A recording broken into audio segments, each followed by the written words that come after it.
It's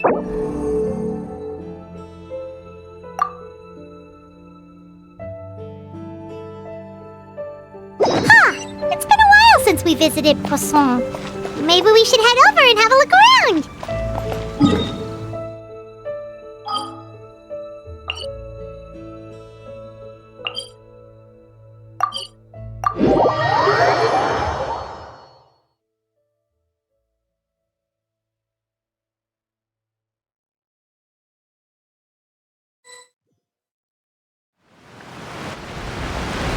Hey, traveler, Paimon.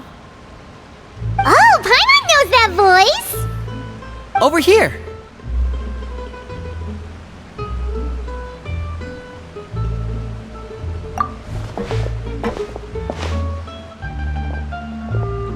To borrow one of the more popular turns of phrase at the moment, this appears to be quite the fated reunion. Running into you two out of the blue like this has really made my day. I certainly wasn't expecting it. You can say that again. What brings you to 𝐓𝐴𝐻? Wait, Paimon's got it! You must be here for one of your magic shows, right? Actually, we've run into a bit of trouble on the home front, so Father arranged for us to stay in 𝐓𝐴𝐻 for the time being. Oh, are Lynette and 𝓵𝐸 here too? Yep, along with most of the other members of the House of the Hearth. You may have noticed 𝐓𝐴𝐻 seems a bit more crowded than usual. So you're saying nearly the entire organization has moved to 𝐓𝐴𝐻? Sounds like you've run into way more than just a bit of trouble. What's really going on? Well... Since the two of you are so curious, perhaps I can fill in the gaps. You scared Paimon half to death! Father, you're here. You know... on second thought, maybe we don't need to know? It's all probably super confidential House of the Hearth stuff, right?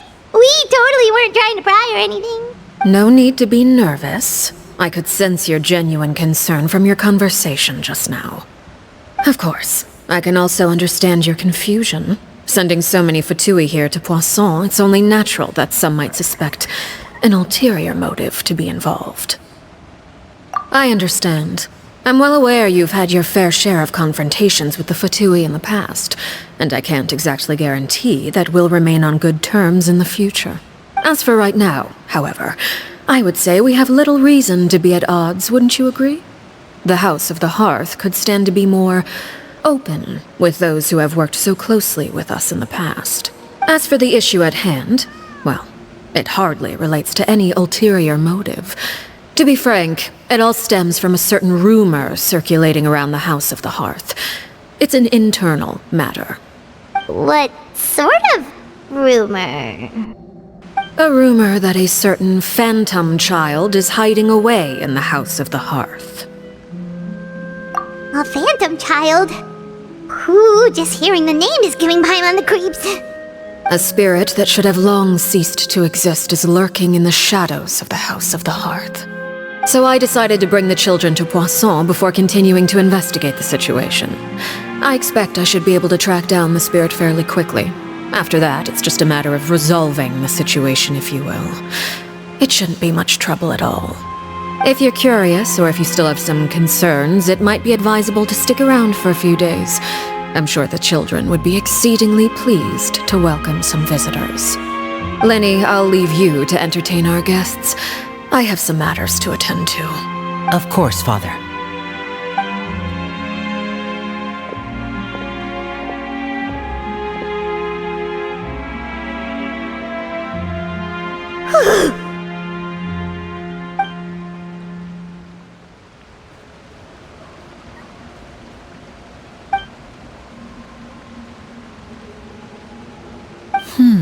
It has long been a dream of mine to invite you to our home and introduce you to my other siblings.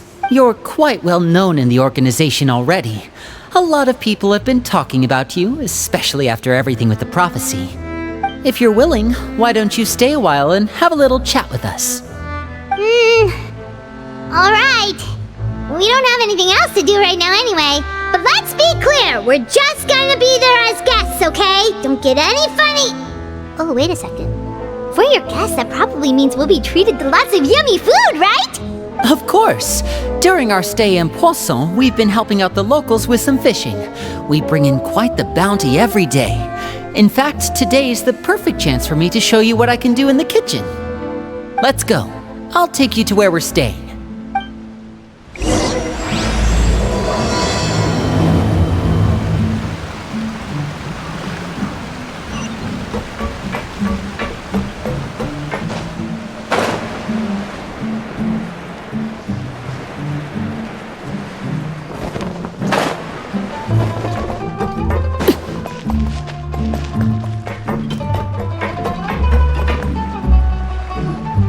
We rented this house from one of the locals to use as a temporary base. I'll come back later and tidy up a bit. After that, it should be all ready for you to stay in tonight. Awesome, thanks! So, where are we off to now? Well, when I happened to run into you two earlier, I was actually in the middle of distributing some supplies. With this many people staying in Poisson, we have to bring in outside supplies every now and then. I should probably make sure the rest of these provisions get delivered. Otherwise, people might start to get antsy. Okay, we'll come with! There are all sorts of rumors about your organization floating around out there. Paimon's not sure if she could even take a wild guess as to what's true and what's not. But now that we finally have the chance to see a day in the life of the house, we can take a good look at how you operate! Well, you're more than welcome to come along. Just follow me.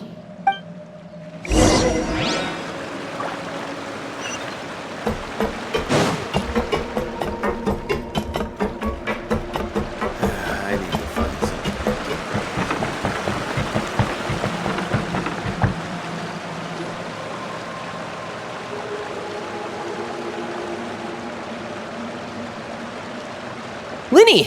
You're finally here! The supplies. I'm assuming you've... Brought them with me? Yep, here you go. Hello? Something caught your eye? It's the Traveler and Paimon! No way! Come here, everyone! Hurry! The Traveler and Paimon are here! One at a time, please. Don't crowd around them all at once. We don't want to scare off our guests now, do we? Oh, it's alright! Gotta say, Paimon didn't realize we were this famous. Of course! Father and Lynnie have told us so much about you. Father told us about how you helped Lynnie. According to her, you're a trustworthy friend. And as far as she's concerned, that's pretty much the highest compliment we've ever heard her give. As you can imagine, everyone's been very curious about you. I heard the Traveler is so strong that she can move a mountain with her bare hands. I heard Paimon eats so much that she can clean out the entire pantry at Hotel de Boer in just 3 days. Wait a second! That's the rumor you heard about Paimon? Oh, not cool at all! Oh, wait. When guests visit, you're supposed to give them gifts and stuff, right? Oh, we don't need something like that. Besides, we don't have anything to give to you. Come on, we insist! I can give you some of my new potions. Just pick your poison. And by that, I mean medicine or actual poison. I've got both. Huh? Or maybe 𝐓𝐴 can teach you guys about stealth. He's super good at it. He's never been caught. Ah, now that's not a bad idea. I know you usually prefer to fight head-on, but it never hurts to expand your bag of tricks, right? When it comes to eliminating your enemies, staying quiet can go a long way. Trust me, I would know. I was poisoned not too long ago, and I'm still dealing with the after effects. So I'm not quite as good as I was before, but I can still give you some pointers. Wait, when you said gifts, Paimon didn't think you meant poison and stealth tactics. But those are the best things we can give you. You don't like them? Ooh, how about this? Tell me the name of someone who really annoys you, and we'll teach him a lesson for you. All right, 𝐓𝐴, I think that's enough suggestions for now.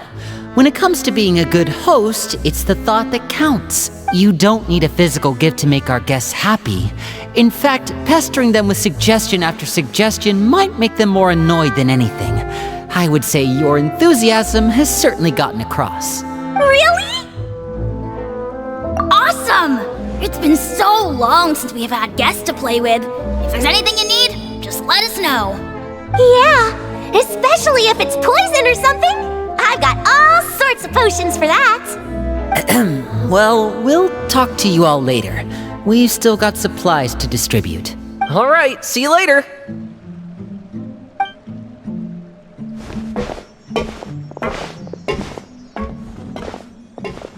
Bye!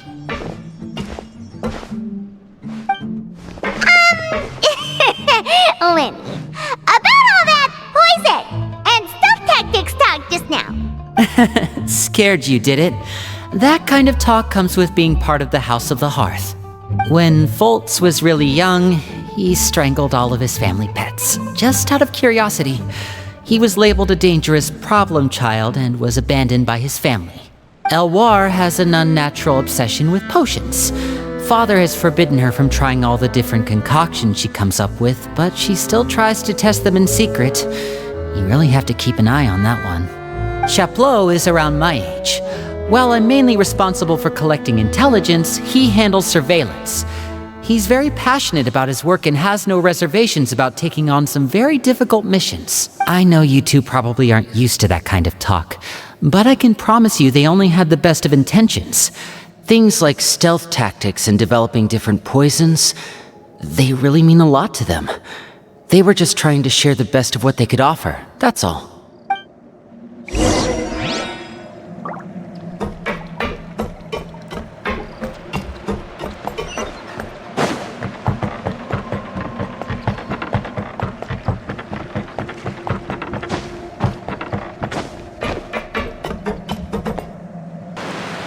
Filio, supplies are here. Thanks. And who are these two? Outsiders? Allow me to introduce you. This is the Traveler and Paimon. Oh, you're the famous duo I've been hearing so much about. It's nice to meet you. I heard you've traveled to all sorts of places. Is that true? Of course! We're making our way all across to that! Oh, good for you. You must be pretty familiar with Fontaine by now then. Have you seen the new opera that started running recently? I think it's called... The 4,000 Thieves? Oh, this is the first we've heard of it. It seems like it's going to be fantastic. From what I've been able to tell from the posters anyway. You should definitely check it out if you have the time. Oh, and there's The Blind Maiden, too. That one is supposed to have audience interaction. Seems pretty interesting.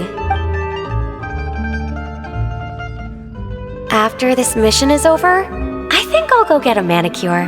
Oh, maybe I should dye my hair. Wonder how much it'll cost. Is it just Paimon, or do these two seem much easier to get along with than the others? Looks like the House of the Hearth has some normal members after all. I heard that. Oops. I'm guessing you're referring to 𝐓𝐡𝐮 and the others? Yeah, we're definitely not all like them. I bet those crazies are practically foaming at the mouth right now. I'm sure they just can't wait to get back to 𝐤𝐻𝐼𝐴 to carry out the plan. That's enough, Filio. Don't talk about family members behind their back, right? Whatever. Let's go. Guess this is goodbye then. If you ever have some time, we should go see the opera together.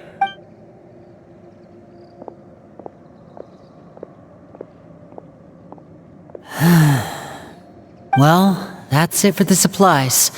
We should probably head back as well.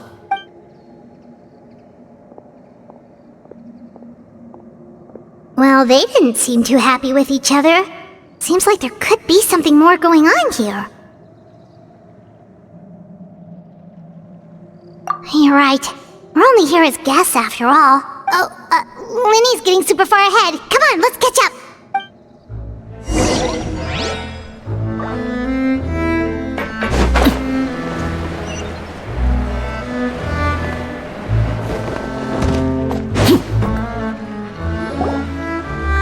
So, what do you think of the members you've met so far? Well, Father is always encouraging us to be strong-willed and independent.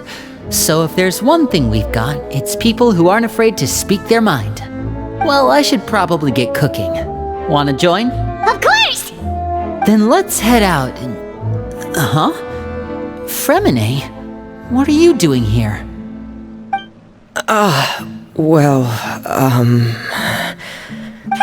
Nice to see you again! you too. I heard you're here as guests of House of the Hearth. Welcome. We were just going to make some food. Why don't you come along?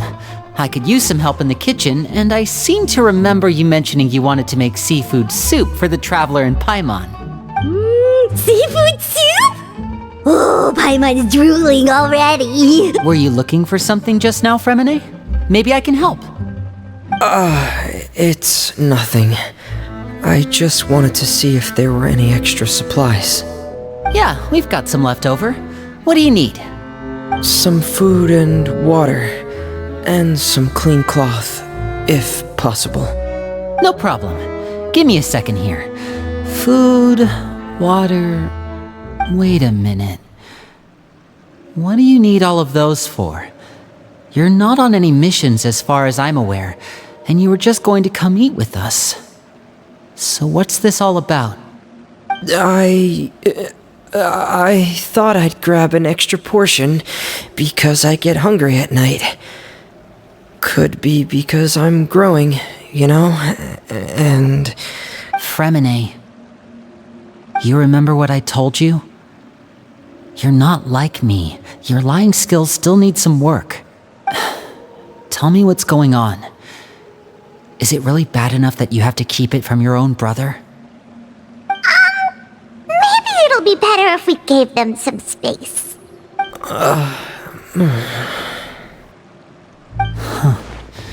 This is the first time I've seen that kind of look on your face. Whatever happened, does it have something to do with Father? Yes. Just follow me.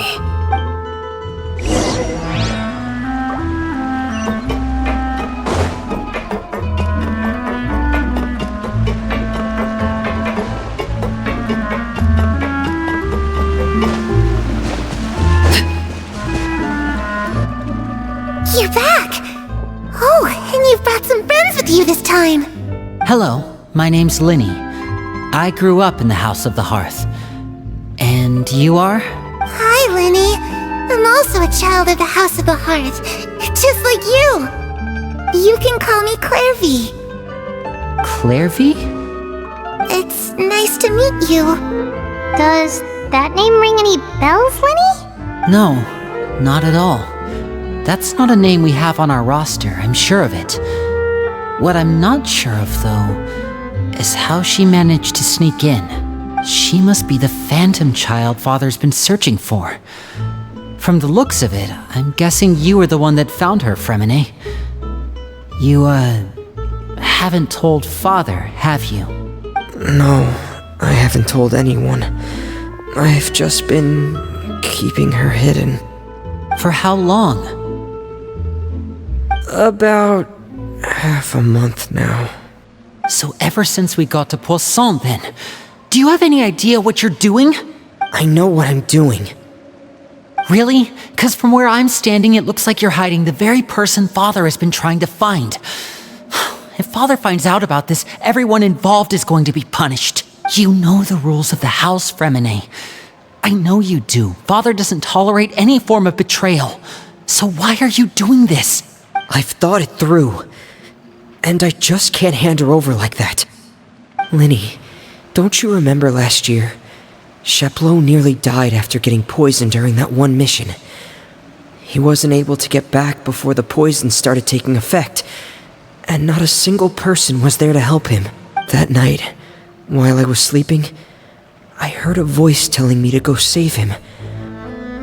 I opened my eyes, but I couldn't find the source of the voice. I thought maybe I was just hearing things, but I went to look for him anyway. Luckily, I got there with enough time to save his life. That feeling of being haunted, of hearing voices, It's happened many times in the House of the Hearth. I'm sure you've noticed. So what you're saying is, that was her? She was the one who spoke to you that night? Unless there are other spirits roaming around the House of the Hearth, I don't think there's any other possibility. If 𝓔𝓷𝓳𝓵 were our enemy, it wouldn't matter whether she was a spirit or an actual child. I would have acted without a second thought, because that's what Father ordered us to do. But she's been living with us, helping us from the shadows all this time. I think that makes her family. I couldn't just hand her over to be dealt with.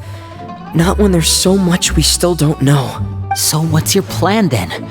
You can't keep her here forever. Someone is bound to find out eventually. I haven't thought that far yet.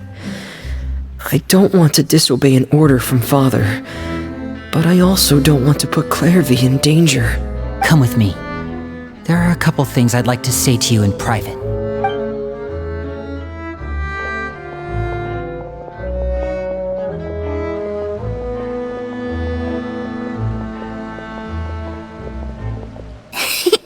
Those two sure care a lot about each other. Well, they got a funny way of showing it. From where Paimon was floating, it sure seemed like they were about to bite each other's heads off. No way! They have a really deep bond. I could tell right away, because I also have a friend like that. I just don't know how long that kind of bond can last. The darkness in the house runs deeper than you can imagine. No one can get out alive. I'm sorry, Lyney. I really didn't mean to drag anyone else into this. Oh really? You didn't mean to? 'Cause I for one wish you did. Huh? What do you mean? You know, when we were younger, you didn't call me Lyney. You called me brother, just like Lynette. We grew up together, the three of us. We were all orphans, all rescued by Father. Of all the siblings in the House of the Hearth, I think our bond was the closest. Later on, when you started calling me Lyney, I wasn't actually surprised. After all, Lynette and I are related by blood. We've had to depend on each other to survive long before we joined the house. Lyney, The darkest and most difficult moments of my life happened before you and I had ever met. I'm sure that's true for you as well. Even so, 𝓔𝓷𝓳𝓵, we've stood by each other for all these years now, and to me, that means more than blood. You and Lynette are the most important people in my life. No one can replace you. So I won't let you face anything alone. Not if I can help it. Oh, looks like things are getting kinda heated between Lyney and 𝓔𝓷𝓳𝓵. Maybe we should go check on them. Oh, it's raining.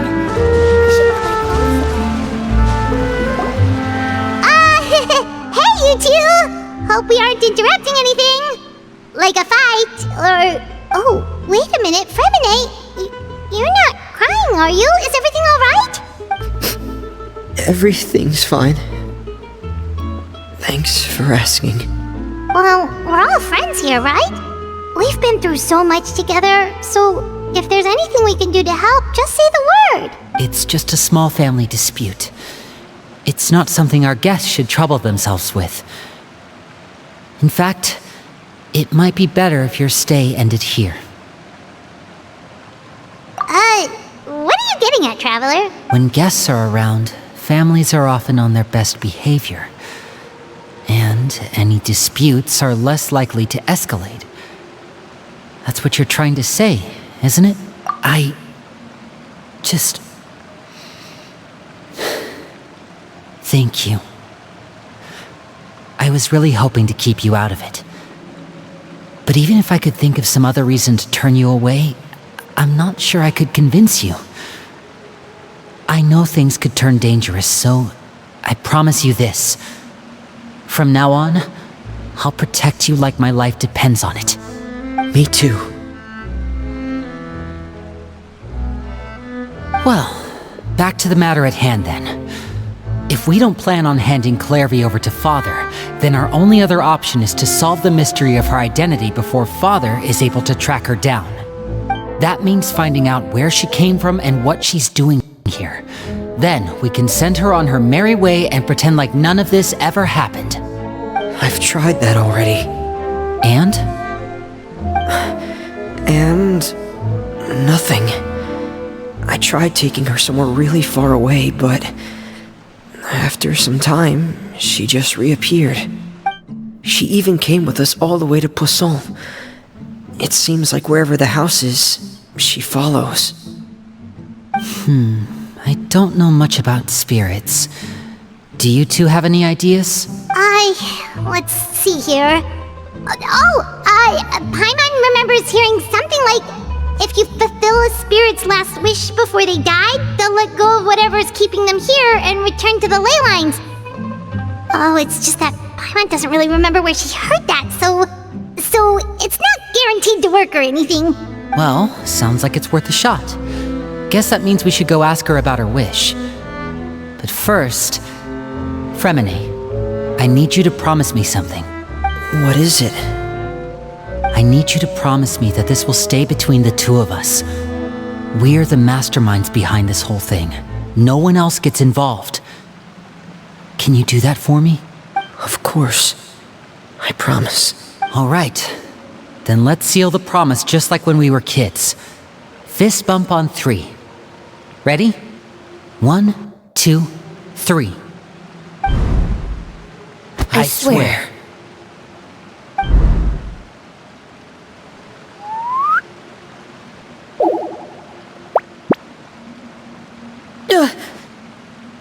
Whoa!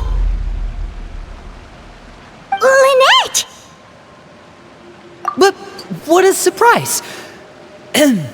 What brings you here, dear sister? And, when exactly did you get here?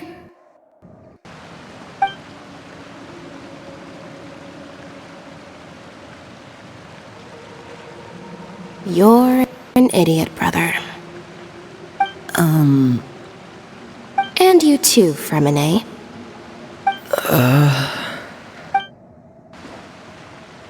You 3, Traveler, and you 4, Paimon. Wait, what did we do? I've seen 𝓔𝓷𝓳𝓵 around the House of the Hearth before. I hadn't seen her in 𝐴𝐿, so I figured she must not have come with us. But it turns out, you were just hiding her. I heard you talking about your plan. Rather than steering clear of the situation, I'd rather fully join in.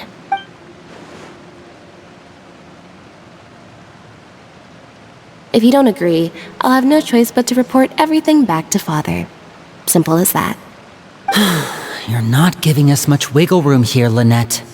Well, I guess we're all in this together then. After we talk to 𝓔𝓷𝓳𝓵, we'll figure out our next move. There's no time to lose. Let's go.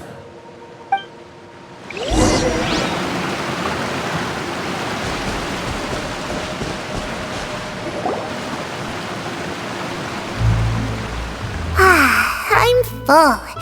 Thank you for bringing me this food, you guys. She said she's full, but the food doesn't look like it's even been touched. That's right. Based on what I've been able to observe, it doesn't seem like 𝓔𝓷𝓳𝓵 can interact with the physical world at all. Still, when she's presented with food, she'll always linger around it for a good little while. Maybe, in her mind, she really is eating those things. Does she know that she has already passed away? I've tried to ask her, but she didn't answer. My guess is that she's just as confused as we are. Or maybe she couldn't understand the question at all. 𝓔𝓷𝓳𝓵, if you've got some time, I'd like to ask you a few questions. Sure. Oh, another new friend. Hi, I'm 𝓔𝓷𝓳𝓵. Hello. 𝓔𝓷𝓳𝓵, how did you join the House of the Hearth? Huh? Isn't it the same for everybody? The knave brings you here and then you can't leave. It's just that your name, it's not on the roster. And I've never seen you before. The roster? Oh, I get it now. I think there might be some things you don't know about this place. The people in charge, they're not as nice as they look. They say they keep a roster, but it's not complete. There are a lot of people who aren't on it, and never will be. In this house, some people are family, and other people are just test subjects. Those kinds of people aren't ever going to get a place on the roster, unless it's the roster of people who've been executed. Wait, does that mean the knave... She... Is there anyone that can vouch for you? Perry, she's my best friend. She's the only one I trust in this place. Have either of you heard of that name before? No. Me neither. 𝓓𝓷𝓳𝓵, Perry. Neither of those names are on the roster. But it seems like she's telling the truth. Either that, or this kid's already got a bag of tricks bigger than mine. Maybe we should try a different approach. 𝓓𝓷𝓳𝓵, do you have a wish? A wish? It can be anything you want. Just imagine. It's your birthday, you're blowing out the candles, and your wish is...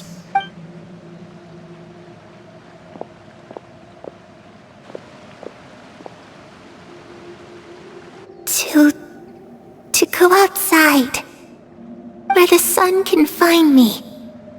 That's... it? Well, that sounds easy enough.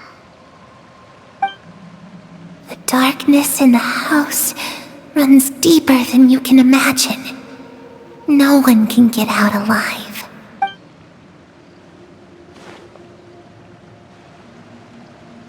Okay, time to divide and conquer. Listen up, I've got a plan. I'll try and find a way to use basic illusory magic to take 𝓓𝓷𝓳𝓵 outside and bring her somewhere with sunlight. Lynette, try and find the list of executions that 𝓓𝓷𝓳𝓵 was talking about, and see if her name is on it. Fremene, you stay in Poisson. We can't be the only ones who've had run-ins with 𝓓𝓷𝓳𝓵. I need you to collect intel on everything she's said and done. Understood. I'll try my best. What about us? What should we do? I really appreciate your willingness to help, but this is a family matter. I don't want to drag you in too deep. It's too risky. Let me think. Since Father considers you to be guests, maybe you could stick by her side for a little while. You don't need to do anything except keep up some nice, casual conversation. Ah, Paimon gets it. You want us to distract her. I'll give you a magic bird.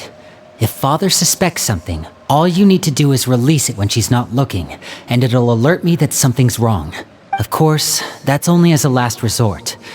If Father doesn't seem to notice us, there's no need to make contact. We'll reconvene here tonight after all's said and done. If the worst-case scenario happens and we're discovered, just tell Father everything. We're not going to let our guests get punished for our own actions. That's where we draw the line. You too. Okay, this is where we part. Father should be at the beach nearby.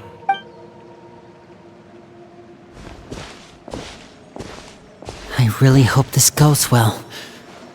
No, it has to go well. That's the only way this can get resolved.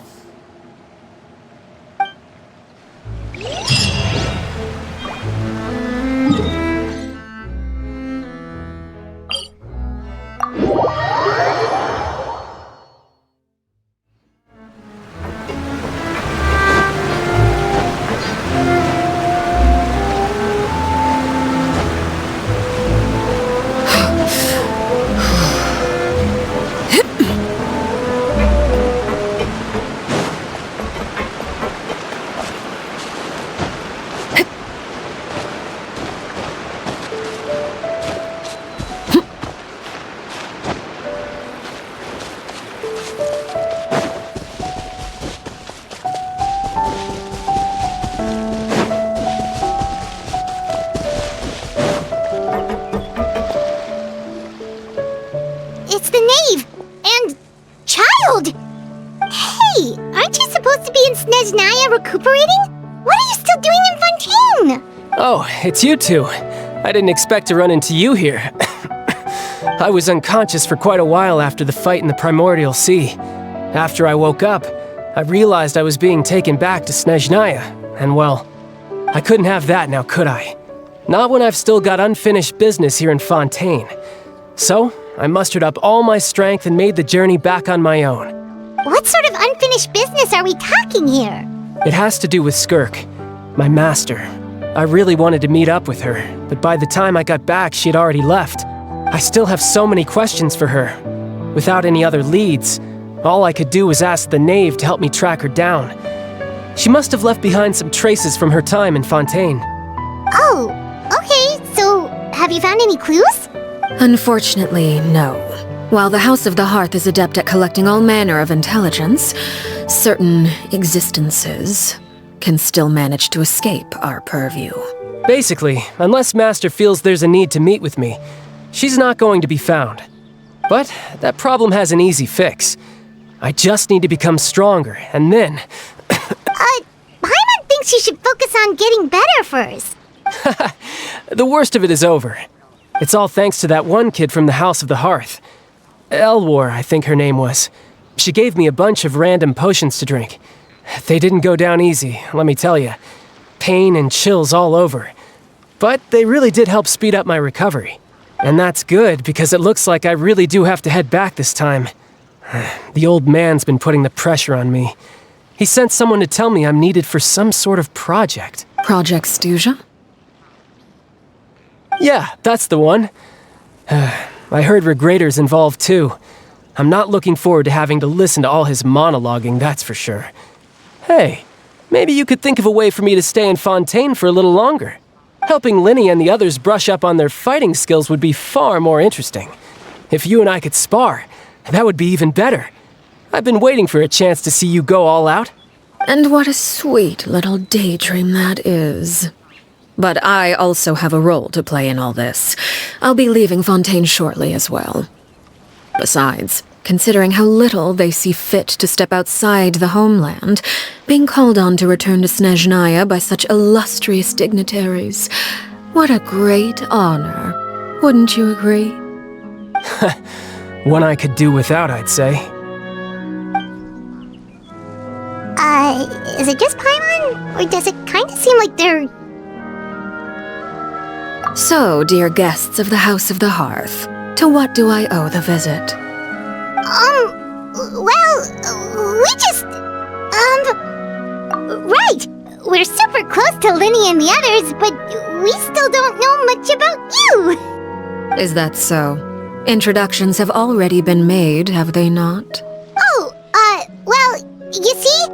There's only so much you can learn about someone from a short introduction. At least tell us something a little extra, like... Why do you call yourself father? Good question. I'd also like to know. The fact that you have to ask tells me our intelligence work has been quite successful. Telling you the answer to that question would only serve to undermine that success. And we can't have that, now can we? Spoken like a true diplomat. That was some expert sidestepping right there. Well, if there's nothing else, I think I'll take my leave. I still have a small matter to resolve at home. Wait, don't go!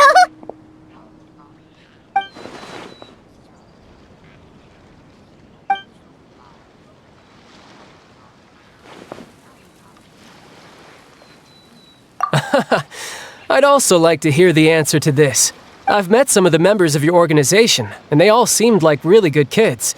They actually reminded me of Tonya and 𝐤𝐤, which, by the way, if you ever betray them, I'm just letting you know, I won't let you off easy. And why would I betray them? Well, you've already betrayed the House of the Hearth once, haven't you? At least, that's what I heard.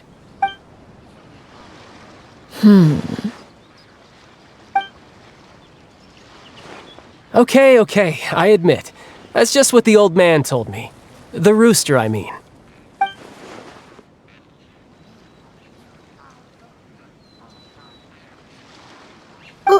Wait, did you really do something bad to those kids?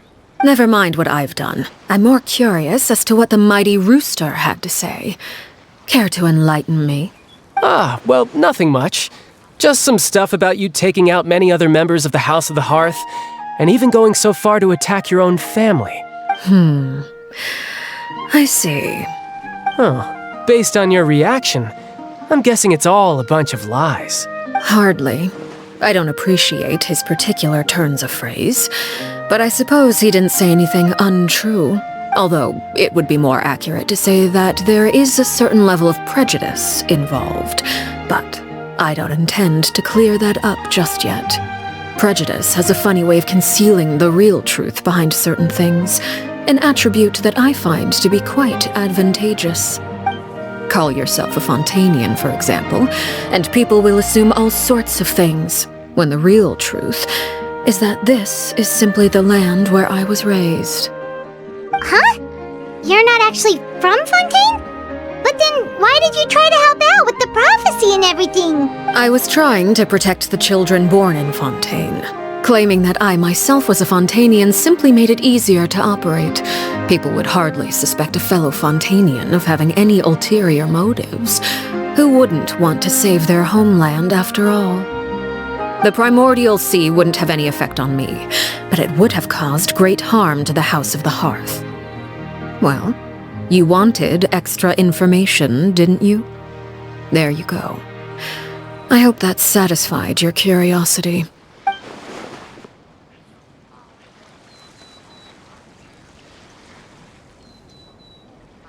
So, you stayed in Fontaine for the kids. I guess I was wrong to believe you'd betray them. Apologies. Looks like I was holding on to some prejudices myself. Good. Like I said, I like it when others have misconceptions of me. Actually, while I was recuperating at the House of the Hearth, there was something else that really caught my attention. I heard that members always resolve disputes and arguments with a friendly spar, and the loser has to back down. Seems pretty cool if you ask me. Would also give them plenty of opportunities to hone their skills. Well, that's only a recent development. In the past, such spars weren't nearly so friendly. The losing party would lose everything, including their life. They were that high stakes? Whew, at least that's not a thing anymore. Well, the current atmosphere's not half bad. I'm a bit jealous, actually. You've got so many family members around you, and you even get to live with them. Having a lot of family around means dealing with a considerable amount of bickering and scheming. Once Tonya and Tusser enter their rebellious phase, I'm sure you'll understand. Just imagine. Tusser becomes obsessed with plucking out strands from the rooster's mustache, or Tonya decides to dye her hair 42 different colors. Okay. I get the picture.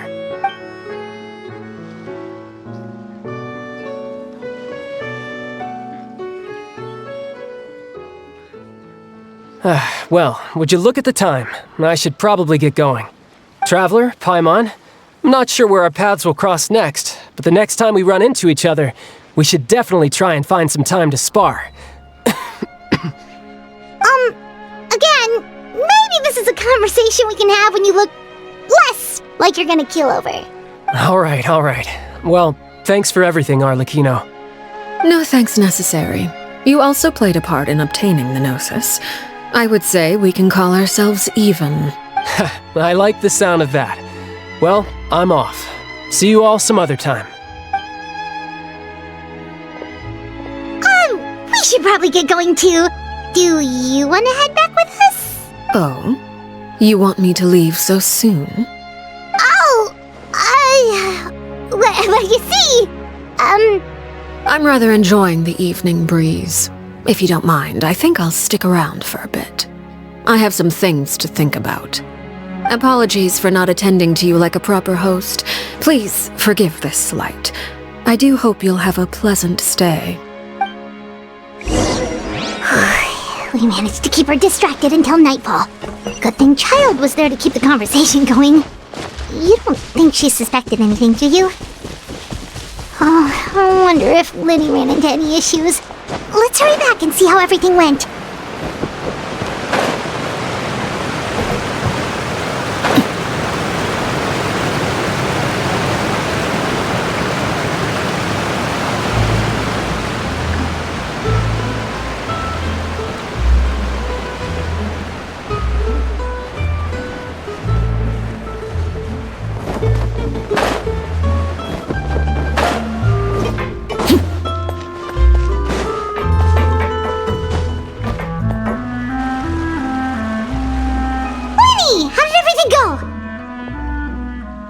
Well, long story short, we ran into a small issue. 𝓔𝓷𝓳𝓂 can't go into the sunlight. Everything was fine at first. She followed me up to the surface just like I told her. But as I led her out of the shadows and into the sunlight, she vanished. I turned around and there she was, standing at the edge of the shadows, silently watching me. Huh. Maybe she's afraid of sunlight, or... No, it wouldn't be her wish if that were the case. Well, we could always try pushing her into it. Oh, true. I've pretty much tried it all already. Nothing worked. Eventually, the sun went down, so all I could do was bring her back here. How did it go with you, Lynette? Good. I've got the list. It's right here. Really? Well, what are we waiting for? Let's take a look!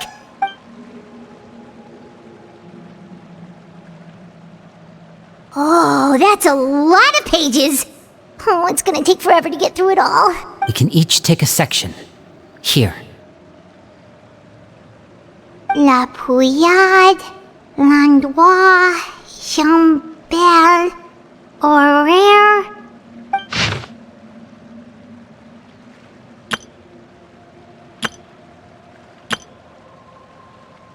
Oh, yikes.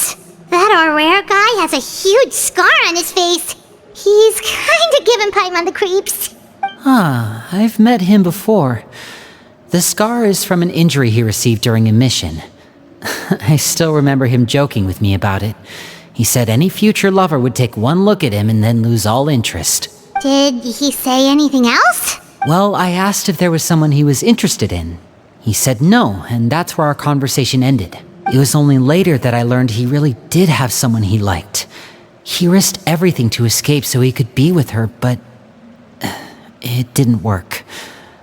One day, Father asked to see him, and, well, I never saw him again after that.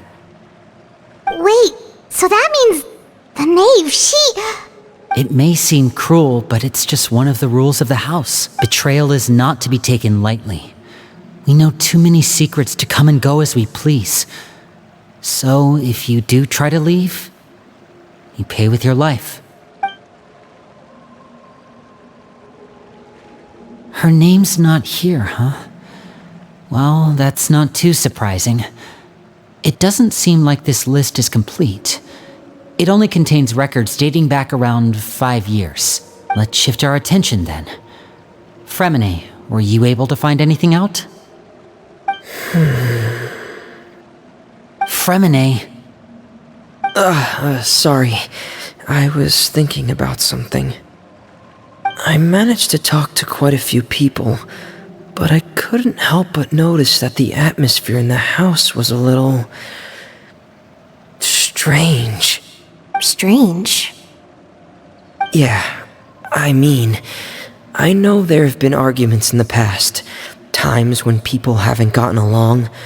𝓔𝓷𝓳𝓬𝓐 and 𝓵𝓸𝓿 are a good example of that. Oh, those are two of the people that we met while delivering supplies. Paimon can see how they might not get along. They had very different vibes, and their, interests seem to be pretty different as well. That's to be expected, actually. Father brought us all here, shared her knowledge with us, taught us how to fight. That's one thing we all share.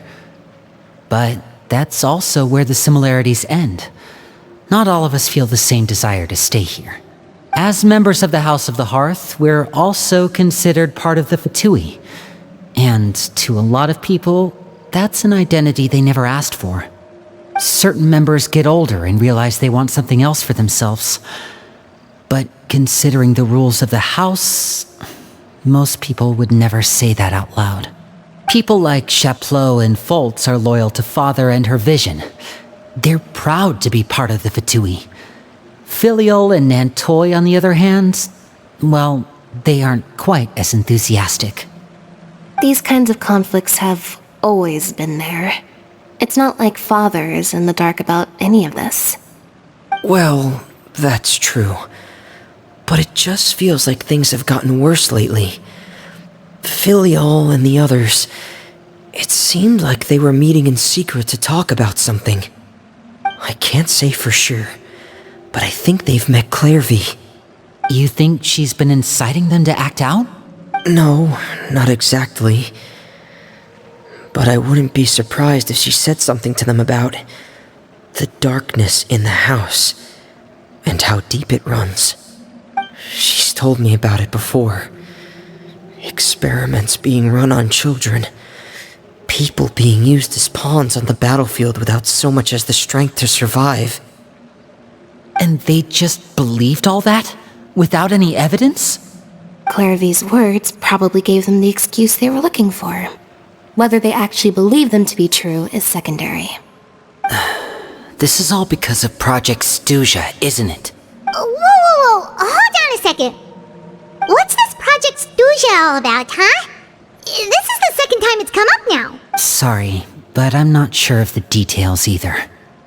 I only know what Father has told us, which is that it's something the Rooster and 𝓔𝓷𝓳 have been working on together. Apparently, it has to do with the 𝐓𝐴𝐻𝐼's strategic plan for the future. Because the House of the Hearth was so successful in obtaining the Gnosis, we now have the honor of playing a key role in Project 𝓔𝓷𝓳𝓂. Wait, but isn't that a good thing? Key role is just another way of saying dangerous role. To us, the whole thing is an inconvenience. Father thinks so too, but she's in no position to refuse. Their plan isn't exactly unreasonable, and they've been funneling the house a lot of funding. It's just that we'll lose a lot of members in the process. Participating in the plan, it's an honor in name only. What they're really trying to do is subdue us. The existence of an intelligence organization outside their control makes them feel uneasy.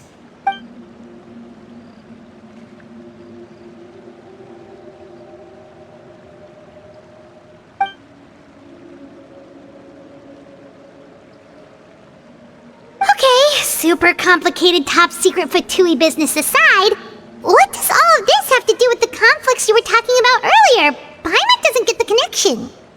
External pressure has a way of exacerbating internal strife. You can't overlook the power of fear either.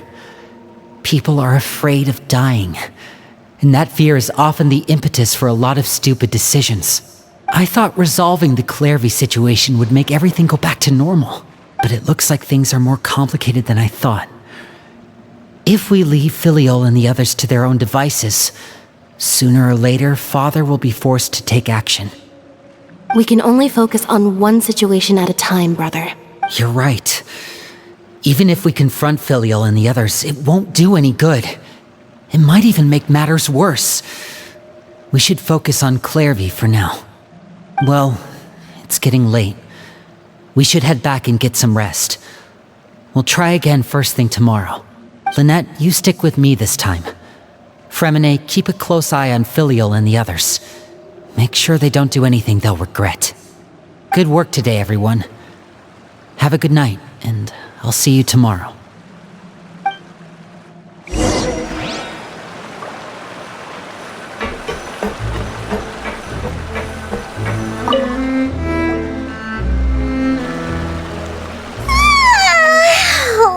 I was looking forward to an early night, but she can't sleep at all. Hey, you don't think the knave will be too angry with Lyney and everyone if she finds out about all this, do you? She's even scary when she smiles. If she were to actually get angry... you have to protect Paimon if that happens, okay, Traveler? Oh, well, in that case, we should just plan on running away. We'll grab Lyney and the others and we can make a break for it as fast as we can. Look over there. Quick, let's catch up with her before anyone sees.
one was looking. Look how pretty the outside is.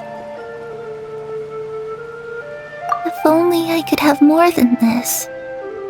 You probably think I'm being silly, huh? All this hopeless resisting. It's better to dream of what I could have than try to make it a reality, right? Please, help us get on the same page here, 𝐓𝐷𝓳𝓳𝓬𝓵. We need you to tell us what you know. Can you do that? Sure. Although, after you hear all this, I think you might regret that decision. Everyone in this family is nothing more than a tool, something to be used and exploited. We're all expendable, including me. As long as you're useful, you get to stick around. Lose your value, and you're handed over to the doctor, experimented on, and given a fate worse than death. I've seen it happen again and again, and I've had enough. You're saying the knave did all that? It's just, that doesn't seem like something she would do. She's scary and all, but it seems like even she has lines she wouldn't cross. I knew you wouldn't believe me. Everyone thinks she's a good person. They all think of her like a real mother. Mother? But she doesn't deserve that title. She's disgraced it and tarnished it. And if I had things my way, I'd never see her again. If only Perry were here, she'd understand. Perry. There's that name again. Also, Paimon's getting a strange feeling. It almost feels like she's not really here with us. Paimon can't tell if she's actually talking to us or if she's mistaken us for someone else. Well, in any case, it seems like she really needs someone to talk to. We should keep her company for a little longer. She looks so young. But it seems like she's been through a lot. It's getting windy. I should close the window. Ooh, look at the moon. Isn't it pretty? Hey, wanna hear a secret?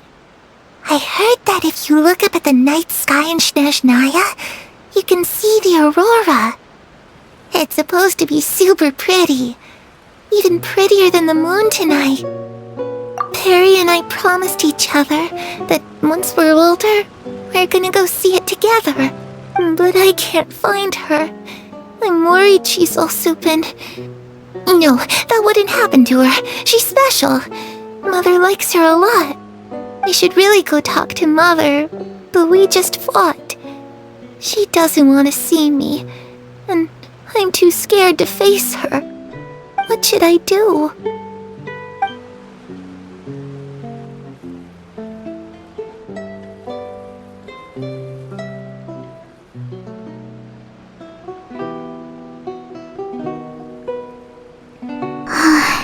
Paimon really doesn't understand what's going on with her. Well, let's head back. We've got an early morning tomorrow.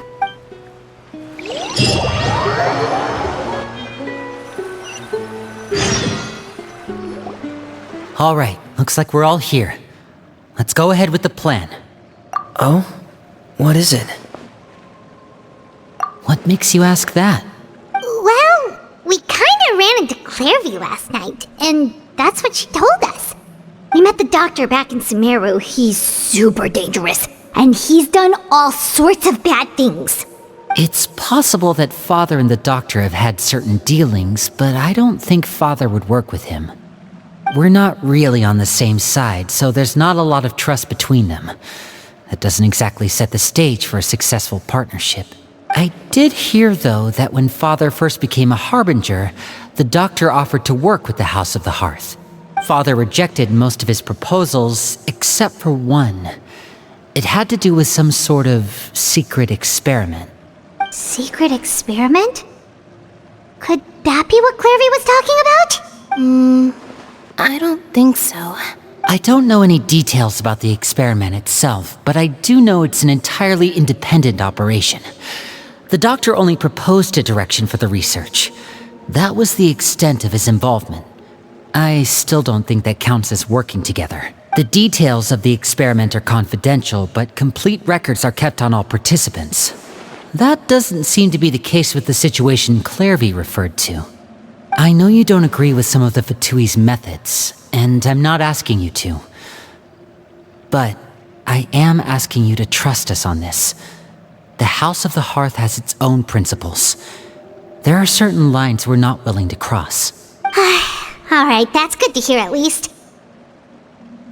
𝓓𝐴 seems to think the knave and the doctor worked together to do something horrible. If that turned out to be true, Paimon doesn't know how he would even face you guys. It's just that it doesn't seem like 𝓓𝐴 is lying either. The easiest thing to do would be just ask the knave directly, but Paimon doesn't think she'd tell us. Father didn't come back last night. She's probably still near the shore.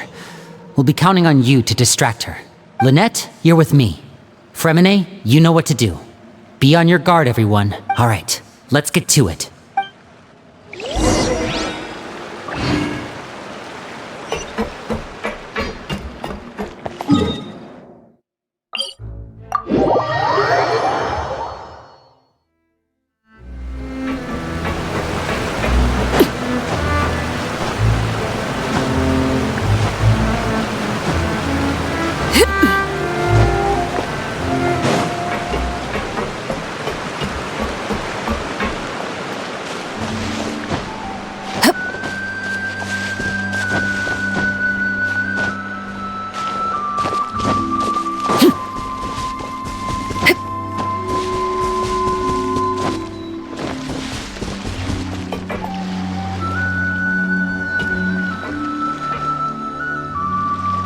It's you two again. I must say, you look a bit pale. Did you have trouble sleeping last night? A little. Perhaps if you had less on your mind, you'd be able to absolve yourself of such troubles. So what are you planning to do now? Catch up on some sleep? Or should I give you some time to rack your brain for a topic to discuss before I ask any question? Although I must profess to being curious. Without child here, how do you plan on distracting me? Us? Distract you? Good one. But no, we were just here for a chat. Looks like you could have used some extra time to think. No matter. If you don't have any other plans, why don't you accompany me somewhere? Don't worry. I'll be sure to steer clear of any scheming children. The ocean breeze is sure nice today. Children always think they can hide things from the grown-ups. But nothing gets past me. Least of all a little scheming. I think I'll let them have at it for a little longer. I can be very patient. Well, I'll leave you to think things over. If you're so inclined, meet me outside the Palais Mermonia. Good things come to children who do as they're told. So I do hope you decide to tag along. If only for your friends' sakes. What should we do? She clearly knows about everything we've been doing, and Paimon doesn't think it'd be a stretch to say she was threatening us just now.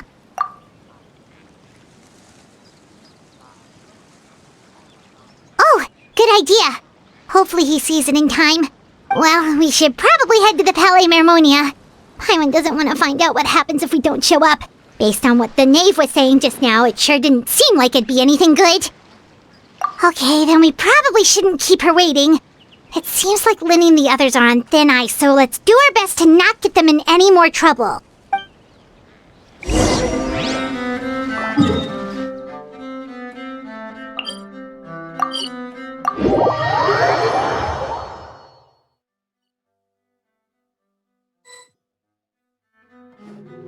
Seeing as we still have some time before my meeting, we might as well enjoy some pleasant conversation while we wait. I'm glad to see you get along with my children. Being surrounded by good companions is necessary for a child's development. You're not planning on doing anything to them, are you?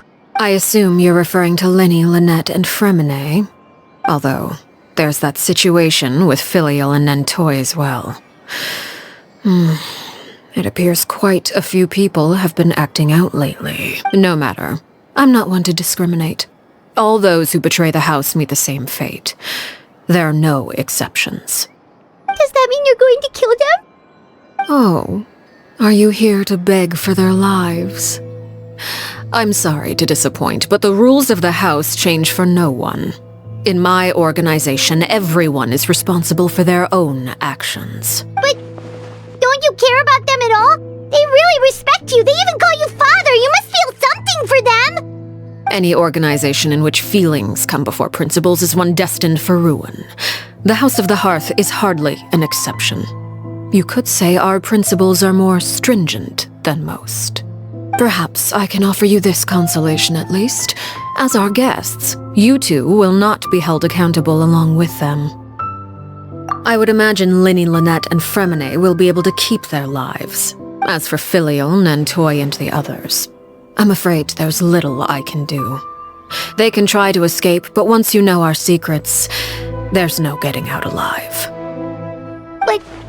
But that's awful. Ah, you seem concerned. Out of consideration for my guests, I suppose I could turn a blind eye for a little longer. If Lyney and the others manage to dispose of 𝓔𝓷𝓳𝓂 in the meantime, all evidence of their wrongdoing will be lost. In that case, I could hardly punish them for something I couldn't prove. If their efforts are unsuccessful, on the other hand, all will be held accountable. And the punishment will be severe. Of course. Oh, and here, I believe this belongs to you. Do try and keep better track of it next time. It takes a considerable amount of time to train a bird like this. It would be such a pity if you were to lose it. Permanently. Wait, where did you get that? Well, I'm afraid that's all the time we have to chat. Now, for the matter at hand. I asked you to meet me here because I have business at the Palais Mermonia. It has nothing to do with you, but I think it would be prudent for you to stick by my side for the time being. There will always be time later to run off and tell Lyney what you've learned. Well, time to go. Looks like we wrapped things up just in time.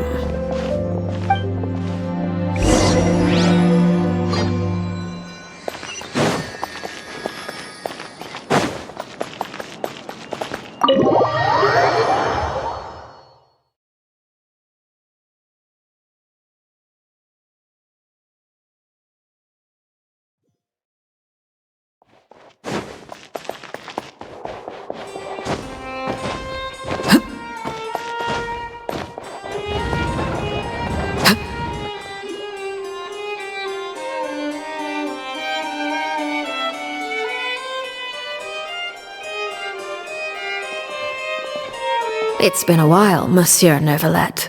I must say, I wasn't expecting my meeting request to be approved quite so quickly. The Palais Mermonia operates with an efficiency worthy of admiration. It is only right that an esteemed diplomat such as yourself should be afforded the proper level of respect. Although, if I may speak plainly, I must confess that I did not anticipate we would have the occasion to meet again after presenting you with the Gnosis. I see you brought the Traveler and Paimon with you as well. If I may inquire as to the purpose of your visit. I'll be departing Fontaine shortly. There is, however, an outstanding matter that I would like to see resolved before I go. It requires a rather lengthy explanation, I'm afraid. So I took the liberty of explaining everything in this proposal. Please review it at your leisure, Monsieur Neuvillette.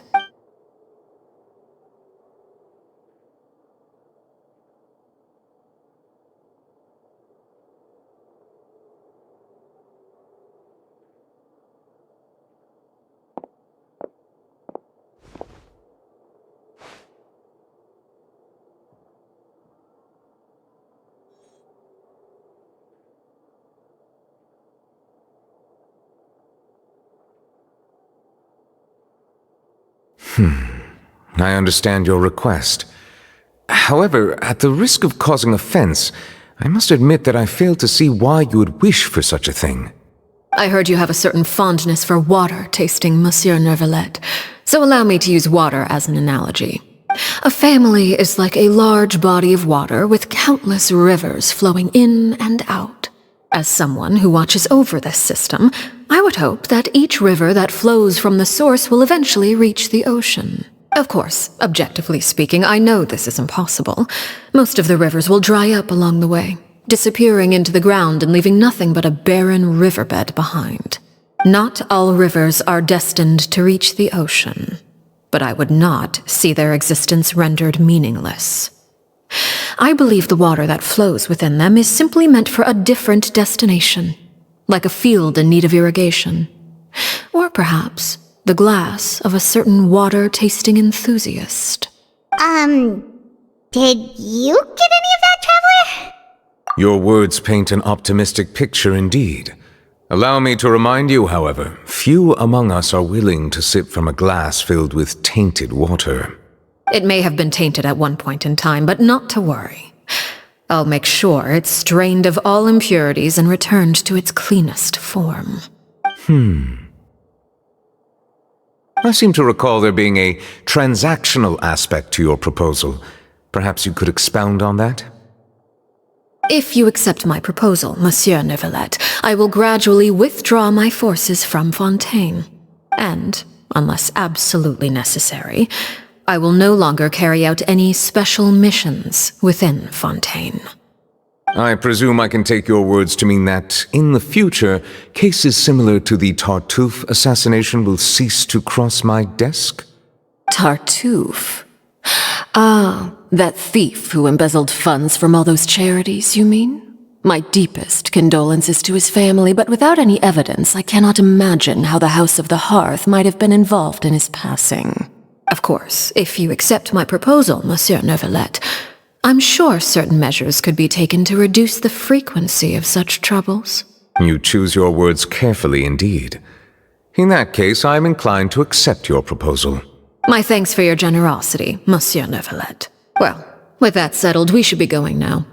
I took the liberty of bringing along 2 bottles of spring water from 𝐤𝐻𝐼𝐴 for you to enjoy. I do hope I get the chance to hear your impressions. Perhaps at our next meeting, yes? Indeed. I trust you would not overlook your commitment in the meantime. All right, Traveler Paimon. Time to go.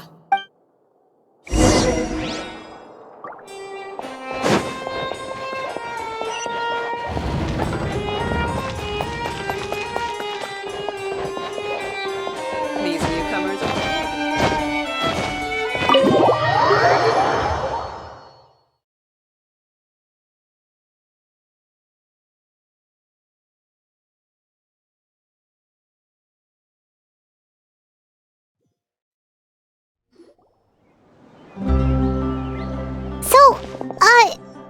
What exactly were you talking about back there? Paimon only heard you mention some rivers, a large body of water, and then some kind of irrigation scheme. You really want to know? I would imagine there might be more pressing concerns at the moment. Winnie, Paimon really hopes everything's going okay. Oh, Paimon recognizes that look. You've got your tiki cap on, don't you, Traveler?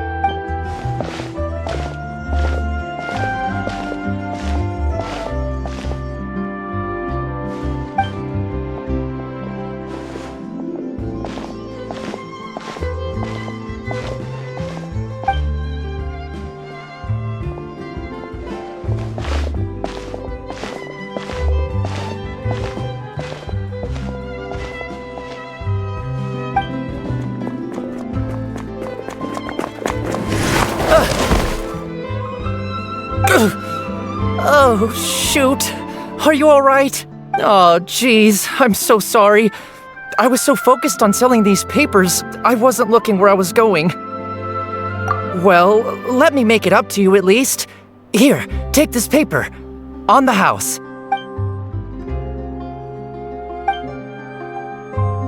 Oh, you don't have to give us anything. Please, I want to.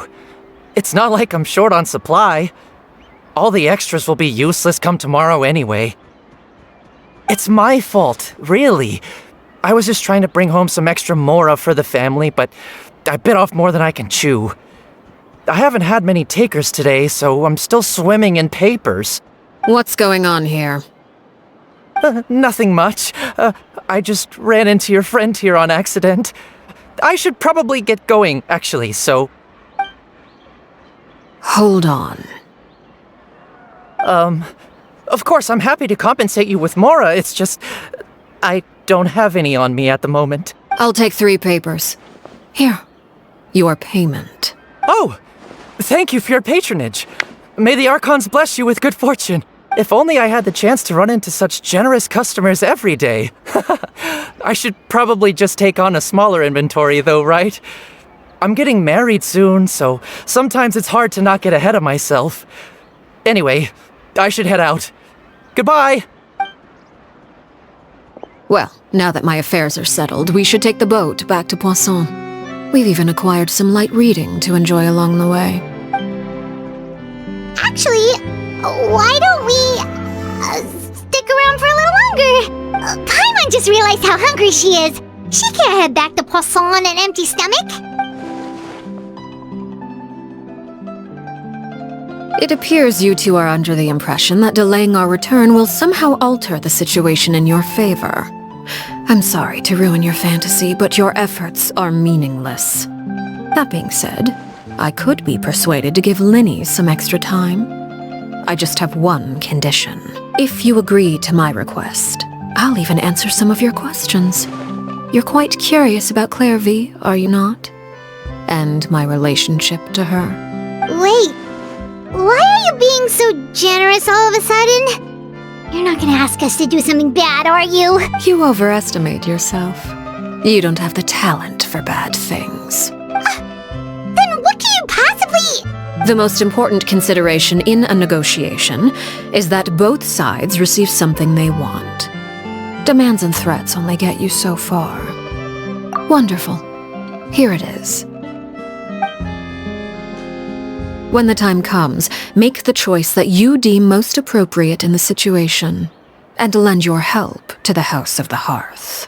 Okay, sounds normal enough. But what do you mean, when the time comes? When is that supposed to be? That is for you to decide. Then we have a deal. Follow me.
This place.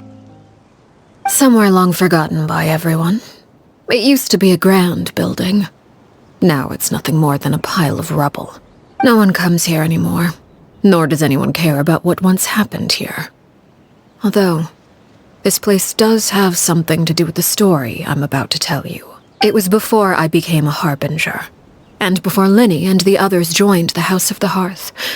Due to certain events, I first killed 𝓔𝓷𝓳𝓂 and then her mother. And this is where it all happened. You were the one that killed 𝓔𝓷𝓳𝓂? Patience now. Allow me to explain 𝓔𝓷𝓳𝓂's side of the story first. I'll start from the beginning. 𝓔𝓷𝓳𝓂 was 6 years old when she was brought by her mother, 𝓔𝓷𝓳𝓂, to live in the House of the Hearth. From the outside, it seemed like a fairy tale. A thriving family made up of kind adults and friendly children. 𝓔𝓷𝓳𝓂 was the knave at that time, and the House of the Hearth was under her control. She was 𝓔𝓷𝓳𝓂's mother by blood, but she was also the mother to all the children in the house. 𝓔𝓷𝓳𝓂 was happy here. For a time. But she quickly realized that being part of this family wasn't a fairy tale at all. It was a kind of purgatory. Purgatory? Exactly. The House of the Hearth takes in war orphans from all over Teyvat. But as for how to raise them, that depends entirely on the person in charge. 𝓷𝓴𝐵𝐼 came up with a novel idea. She would teach the children to fight, force them to duel each other, and then crown as the king of the house the child who proved themselves most worthy of inheriting her title. It's difficult to estimate the number of children who died or were maimed in the process. There's little I can say about the ones who died. The ones that emerged with permanent injuries, on the other hand, well, they still served a purpose. They would be handed over to the doctor to be experimented on, or sent away on dangerous missions. Nothing more than tools to be used and then discarded. So those were the experiments 𝓔𝓷𝓳 was talking about. But what actually happened to her? You said that 𝓔𝓷𝓳 was 𝓷𝓴𝐵𝐼's daughter, so if 𝓔𝓷𝓳 tried to convince her to stop what she was doing, 𝓷𝓴𝐵𝐼 probably would have listened, right? Despite being 𝓔𝓷𝓳's mother, 𝓷𝓴𝐵𝐼 cared little for her daughter. She forced 𝓔𝓷𝓳 to join the House of the Hearth only as a means to demonstrate her own impartiality as a mother, to prove that she treated all her children equally. 𝓔𝓷𝓳 did try to convince her mother to change her ways, but it was to no avail. After her efforts failed, the only other option was to rise up and try to fight back. Unfortunately, the other children had already been thoroughly indoctrinated into the illusion of happiness 𝓷𝓴𝐵𝐼 had created. Of course, there was one exception. Someone 𝓔𝓷𝓳's age who knew the truth about the House of the Hearth. Her name was 𝓔𝓷𝓳𝓂. Wait, the friend that 𝓔𝓷𝓳 mentioned? Friend, huh? I suppose we can call her that for now. 𝓔𝓷𝓳 was a cheerful and passionate person with a tenacious spirit. 𝓔𝓷𝓳𝓂, on the other hand, was rather cold-blooded. Her cold-blooded nature allowed her to see through 𝓷𝓴𝐵𝐼's facade. Yet, it was also this cold-bloodedness that prevented her from acting against it. At least at first. While 𝓔𝓷𝓳 longed for freedom, 𝓔𝓷𝓳𝓂 was convinced that, amid all the fighting and violence, she would make it until the end. Despite their differences, the two became fast friends, united by their knowledge of the truth. 𝓔𝓷𝓳 told 𝓔𝓷𝓳𝓂 that she hoped to create a real family, where no one would be killed or sacrificed. There may have been a certain naivete to her ideas, but 𝓔𝓷𝓳 proved her determination many times over. She tried countless times to run away, ask for help, or expose the truth. But her efforts only earned her beating after beating. The only thing that kept her going was her strength of will. Even with her body racked with pain, she would still stand on her tiptoes and open the window at night. She and 𝓔𝓷𝓳𝓂 would look out at the moon together, a fierce longing for freedom shining in her eyes. But one day that light simply vanished. Oh no. What happened? Her hopelessness resulted from a culmination of things. 10 years had passed. 10 years worth of failure after failure. She and 𝓔𝓷𝓳𝓂 weren't children anymore, but finding any chance to escape still seemed as hopeless as ever. It was during this time that 𝓔𝓷𝓳𝓂 suggested a new plan. If escaping was out of the question, why not take down the very person sitting on top of this throne of lies? Mother herself. 𝓔𝓷𝓳𝓂 rejected that proposal. She claimed that, as a famous harbinger, 𝓷𝓴𝐵𝐼 possessed an unimaginable amount of power. Trying to kill her would have an incredibly low chance of success. 𝓔𝓷𝓳𝓂 never gave another reason, but 𝓔𝓷𝓳𝓂 could see it written all over her face. 𝓔𝓷𝓳𝓂 still thought of 𝓷𝓴𝐵𝐼 as her mother. Killing her own flesh and blood was a line she couldn't bring herself to cross. If she couldn't escape and fight back, then only one option remained. Precisely. Death was the only way that she felt she could be free. It happened during a duel. When she arrived at the dueling ring that day, her partner turned out to be none other than 𝓵𝓸𝓾𝓻. The very person that had stood by her side all those years. It was a fierce battle. But ultimately, 𝓵𝓸𝓾𝓻 decided to let 𝓵𝓸𝓾𝓻 end her life. From that moment on, 𝓵𝓸𝓾𝓻's journey was one written in flames. When the rain finally came and washed it all away, there she stood, the sole victor in Mother's endless game of slaughter. A trail of corpses strewn across her path to success. It was the very result she had predicted 10 years prior.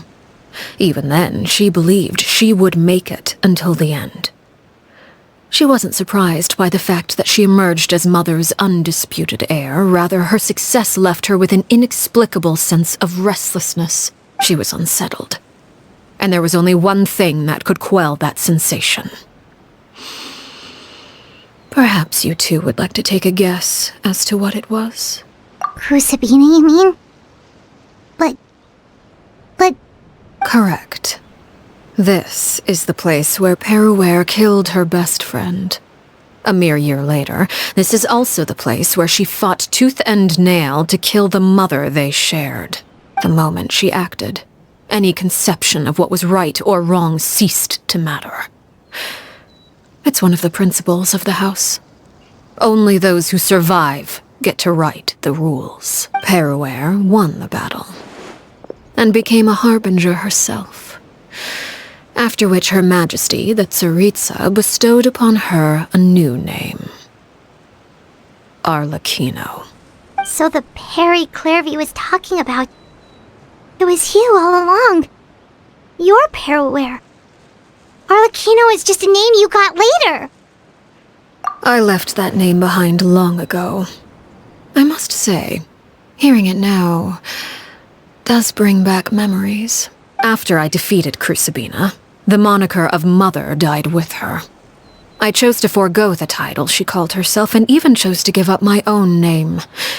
I rebuilt the House of the Hearth under a new identity.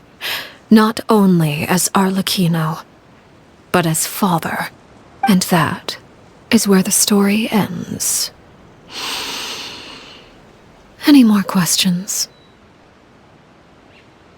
Yeah.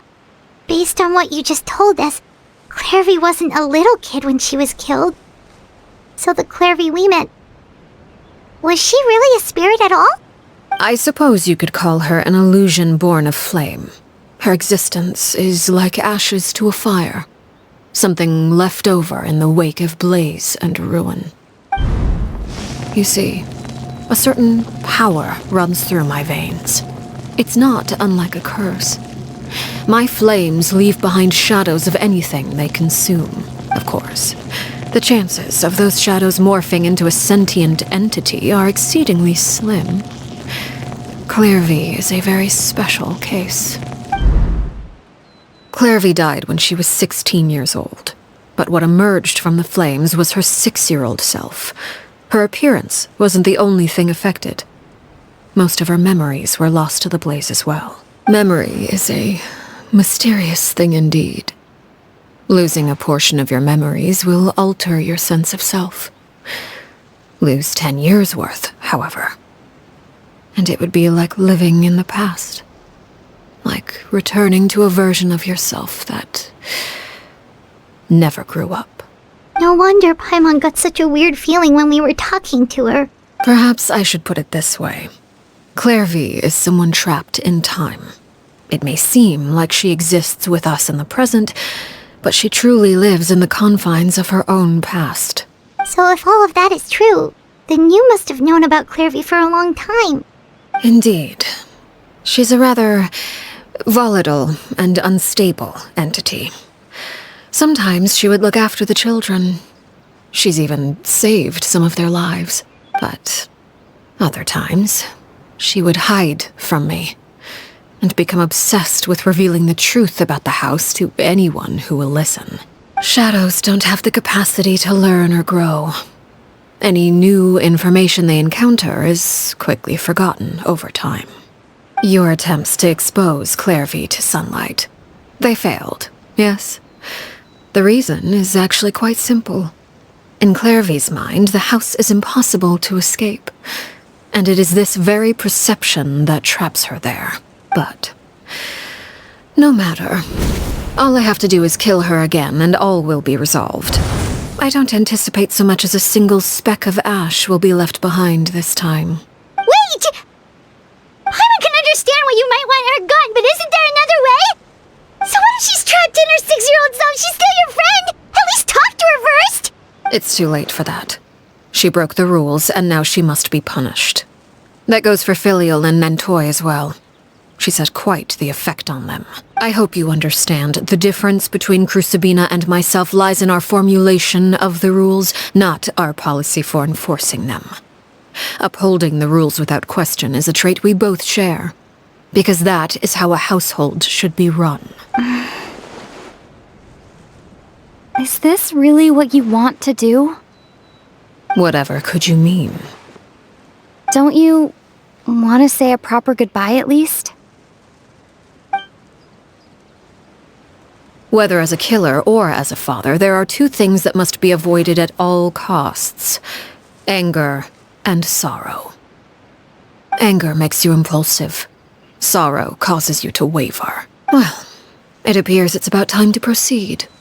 Before we arrived, I told some of my well-behaved children to bring our troublemakers here by nightfall. I do believe I've kept my end of the deal. I gave your friends quite a bit more time.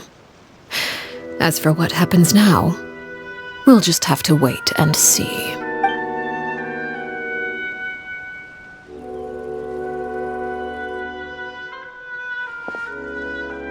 Here they are, Father. Ah, you gonna execute him? Seeing something like that would actually be a first for me.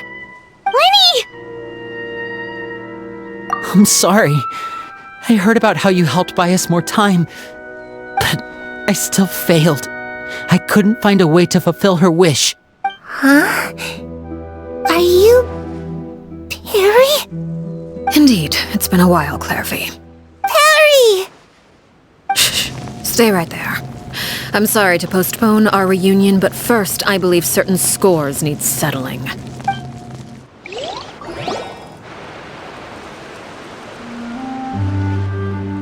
Father, let me explain. Out of my way. Father! You chose to conceal a threat to the house, and for that, you must be punished. Overall, however, I suppose your wrongdoing is hardly the most egregious of the bunch, so I'll deal with your punishments later. As for right now, the more pressing concerns are the traitors among us. By traitors? Do you mean us? Father, let me explain. We didn't mean to... 𝐓𝐡𝐮, why don't you share what you heard? Yes, Father. Secret Midnight Meeting number 3. Participants, Filial, Nantoy, Sato, Toddy. Nantoy clearly said, if only Father wasn't the one who took us in. Sato added, I'm sick of this life. I just want to live as a normal person. Filial was the worst of them all. She called us crazies and said a bunch of mean things about Father. I did not! You're lying! 𝐓𝐡𝐮 is trying to frame us. It's not like I'm the only one who heard those things. After that, you and Toddy and a bunch of other people started talking about 𝓔𝓷𝓳𝓂. You were using all those things 𝓔𝓷𝓳𝓂 brought up as an excuse to question Father. We're birds locked in a cage. The only way out is to destroy it. That's what you said, wasn't it? You little... You just want me gone, don't you? What did I ever do to you, huh? And you, 𝓔𝓷𝓳𝓂, have you forgotten who stood by your sickbed, watched over you, and changed your dressings? Come on, let's hear it then. What's your reason for all this? You're wrong, Filial. We don't want you to die. You're our family. Liar. You wouldn't be doing this if that were the case. So why? Why have you backed us into a corner? We all live in the House of the Hearth. You know the type of work we do, Filial. A single betrayal can cost dozens of us our lives. It's not like it's never happened before. That kind of thing is hard to forget. That's why the House of the Hearth cannot tolerate any form of betrayal. Ever since we came to Poisson, you've had 7 secret meetings. A lot of the things you talked about really crossed the line. You've been spying on us for half a month? Wait a second. Now that I think about it, the move to Poisson was just a way to make it easier to spy on us, wasn't it? Because we were all in one place. You've had this planned all along. Filial, Nantoy, I'm sorry. I owe you both my life. I owe 𝐤𝐷𝓵𝓃 too. If it weren't for all your help after I got poisoned, I wouldn't be standing here today. If this were any other situation, I would do anything to repay that kindness, even if it cost me my life. But rules are rules. I'm sorry. My hands are tied. Why? Why? That's enough, Filial. We made a mistake, and we should own up to it. We broke the rules, plain and simple. And now we have to face the consequences. I'm sorry, 𝐓𝐴. 𝐓𝐴𝐻𝐿𝐷𝑆. I'm sorry, Father. We accept our punishment. 𝐓𝐴, according to the rules of the House of the Hearth, how should these traitors be punished? All those who betray the house pay with their lives. And so it shall be.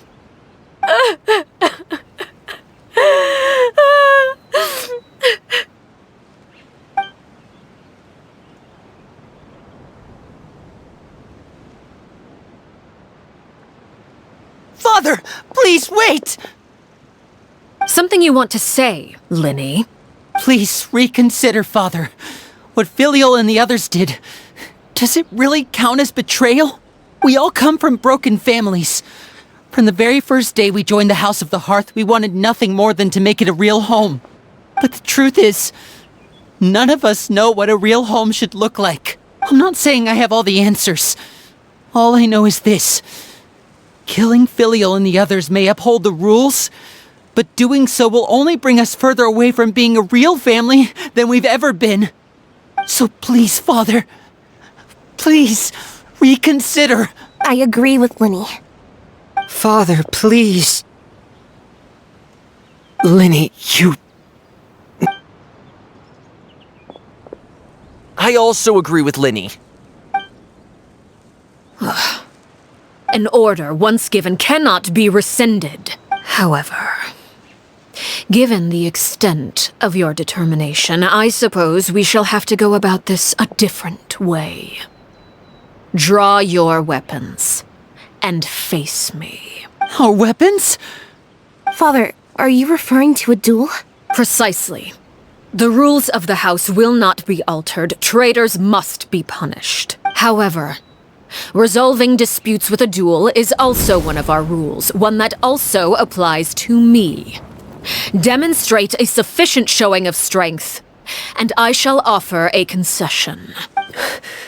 Wait. Beat Father in a duel?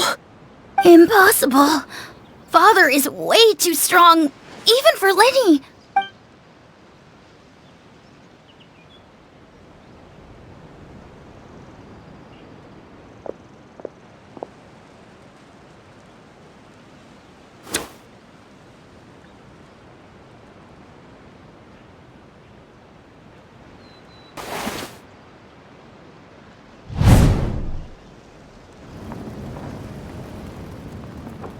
Did you hear that, Traveler? Lyney and the others have to duel the knave. What should we do? Can they really win something like that? If they lose, those people from the house are really gonna be executed. Hey, are you listening?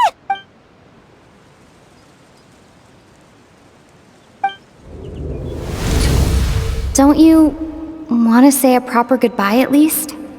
Anger makes you impulsive. Sorrow causes you to waver.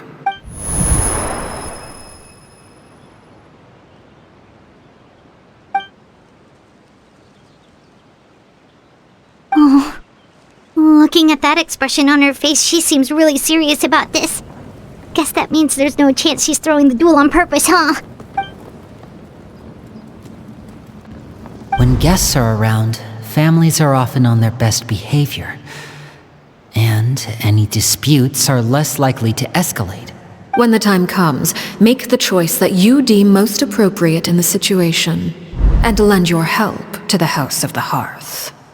What's wrong, Traveler? Hey, where are you going? Traveler? You're asking to join the duel against the knave? I'll allow it.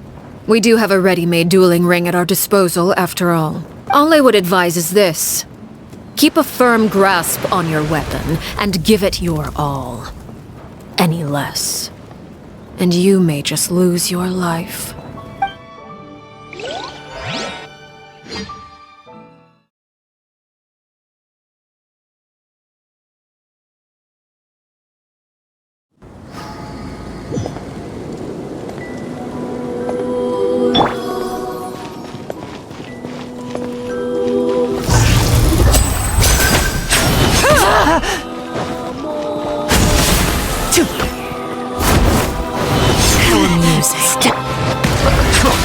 Now's our chance!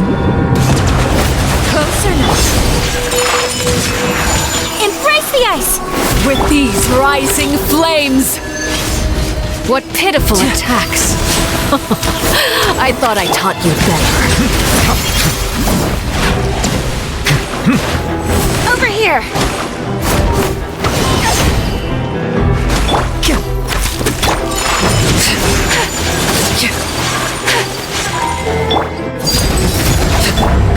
With these rising flames! The tides beckon. I really have to draw my blade. Then... Closer now. Silence! With these rising flames! Watch out for Father's movements! What pitiful attacks! I thought I taught you better. Sakura swirl!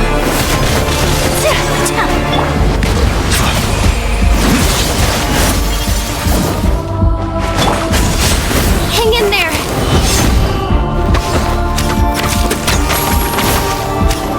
With the fall of darkness, destruction shall rise.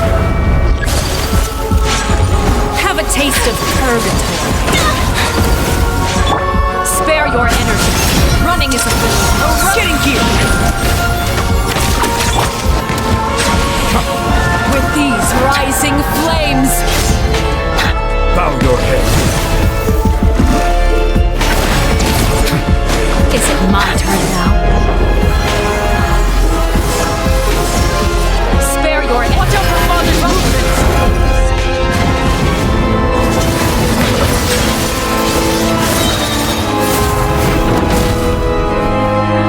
Let the mighty be humble.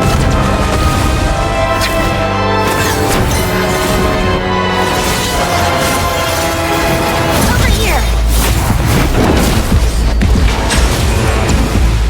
Is it my turn now?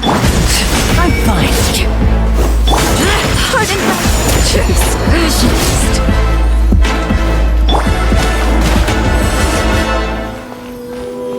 Spare your energy. If I really have to draw my blade, then...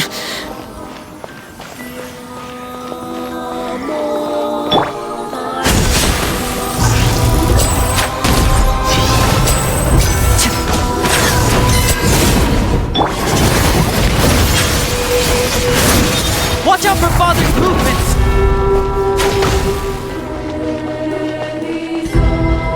Spare your energy. Running is of little use. Now disappear!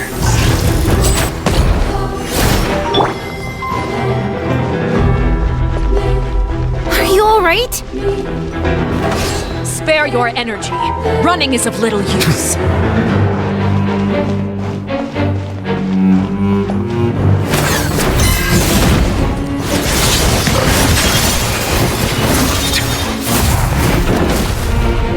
Spare your energy. If I really have to draw my blade, then...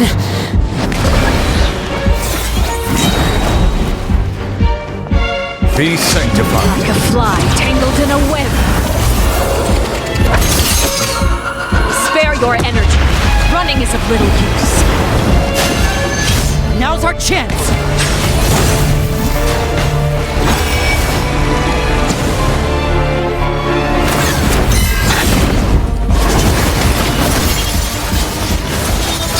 Spare your energy. Running is of little use. Over here! Not bad. You've proven to be a worthy opponent after all.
Now's our chance!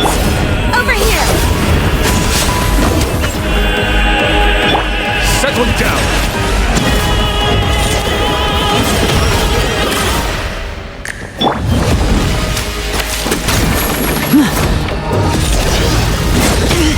Stay calm, stay calm! Watch out for Father's movement!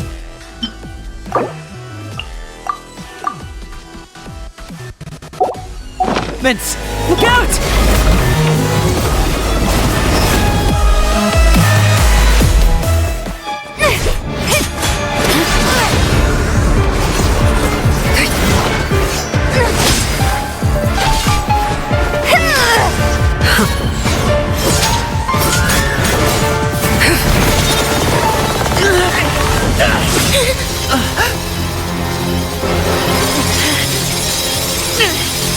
You should know better than to crowd in one place.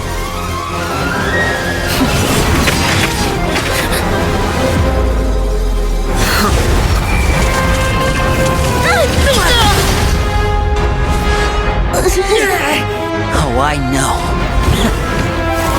No! I'm sorry, Father!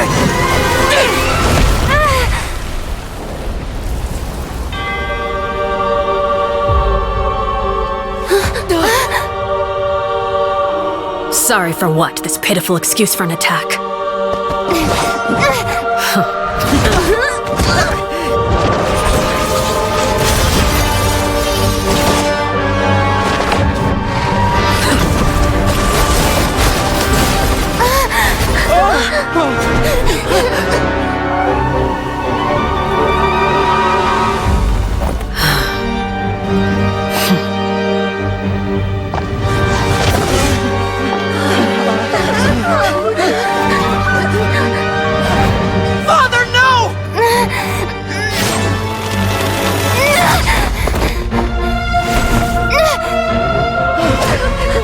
Made it out, did you? You're stronger than I expected.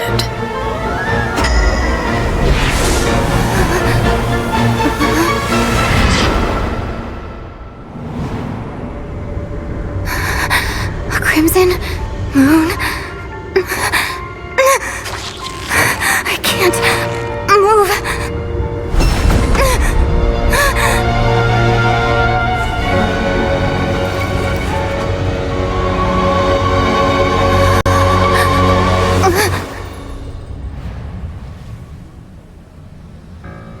Still, not strong enough to beat me.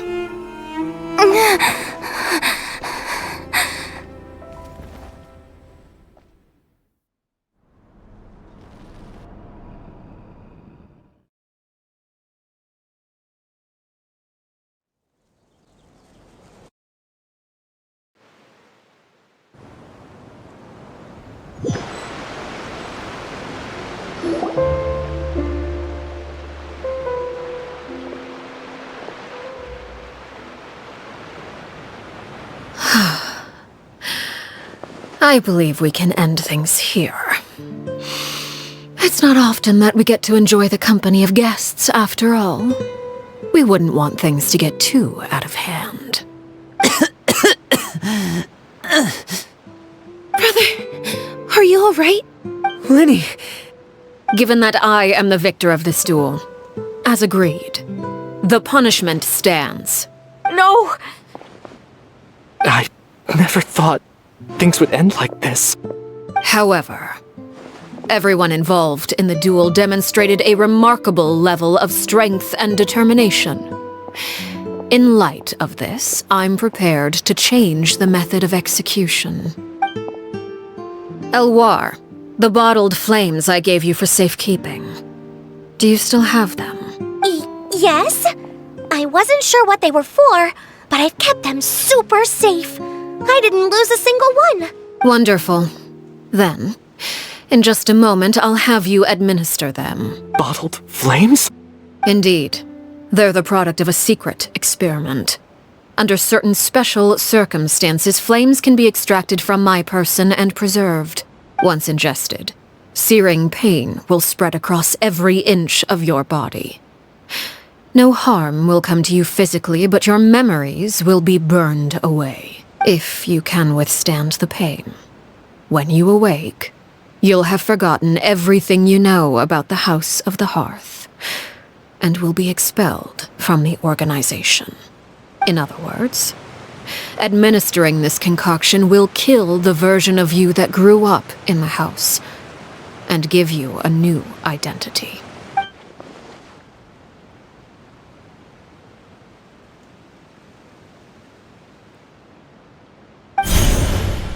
Memory is a mysterious thing indeed. Losing a portion of your memories will alter your sense of self.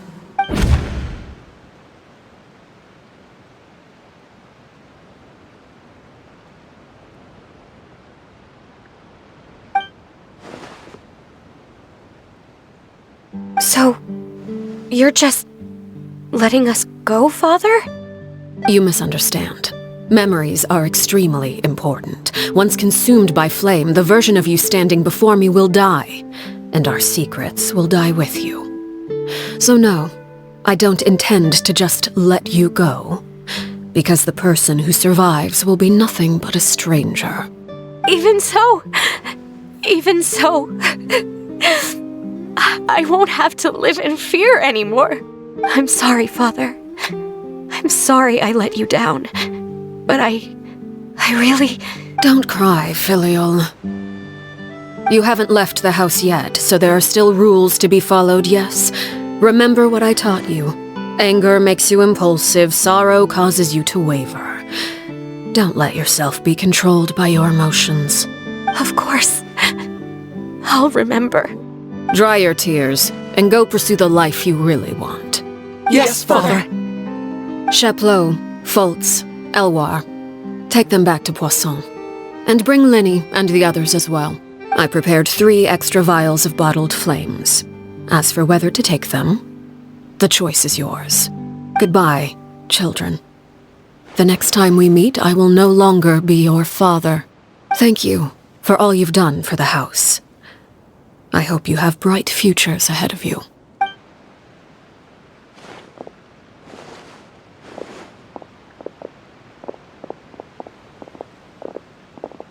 Father! Let's go.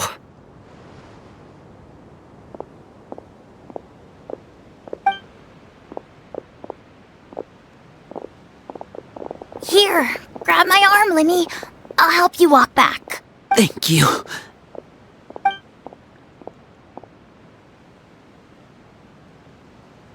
𝓔𝓷𝓳𝓵.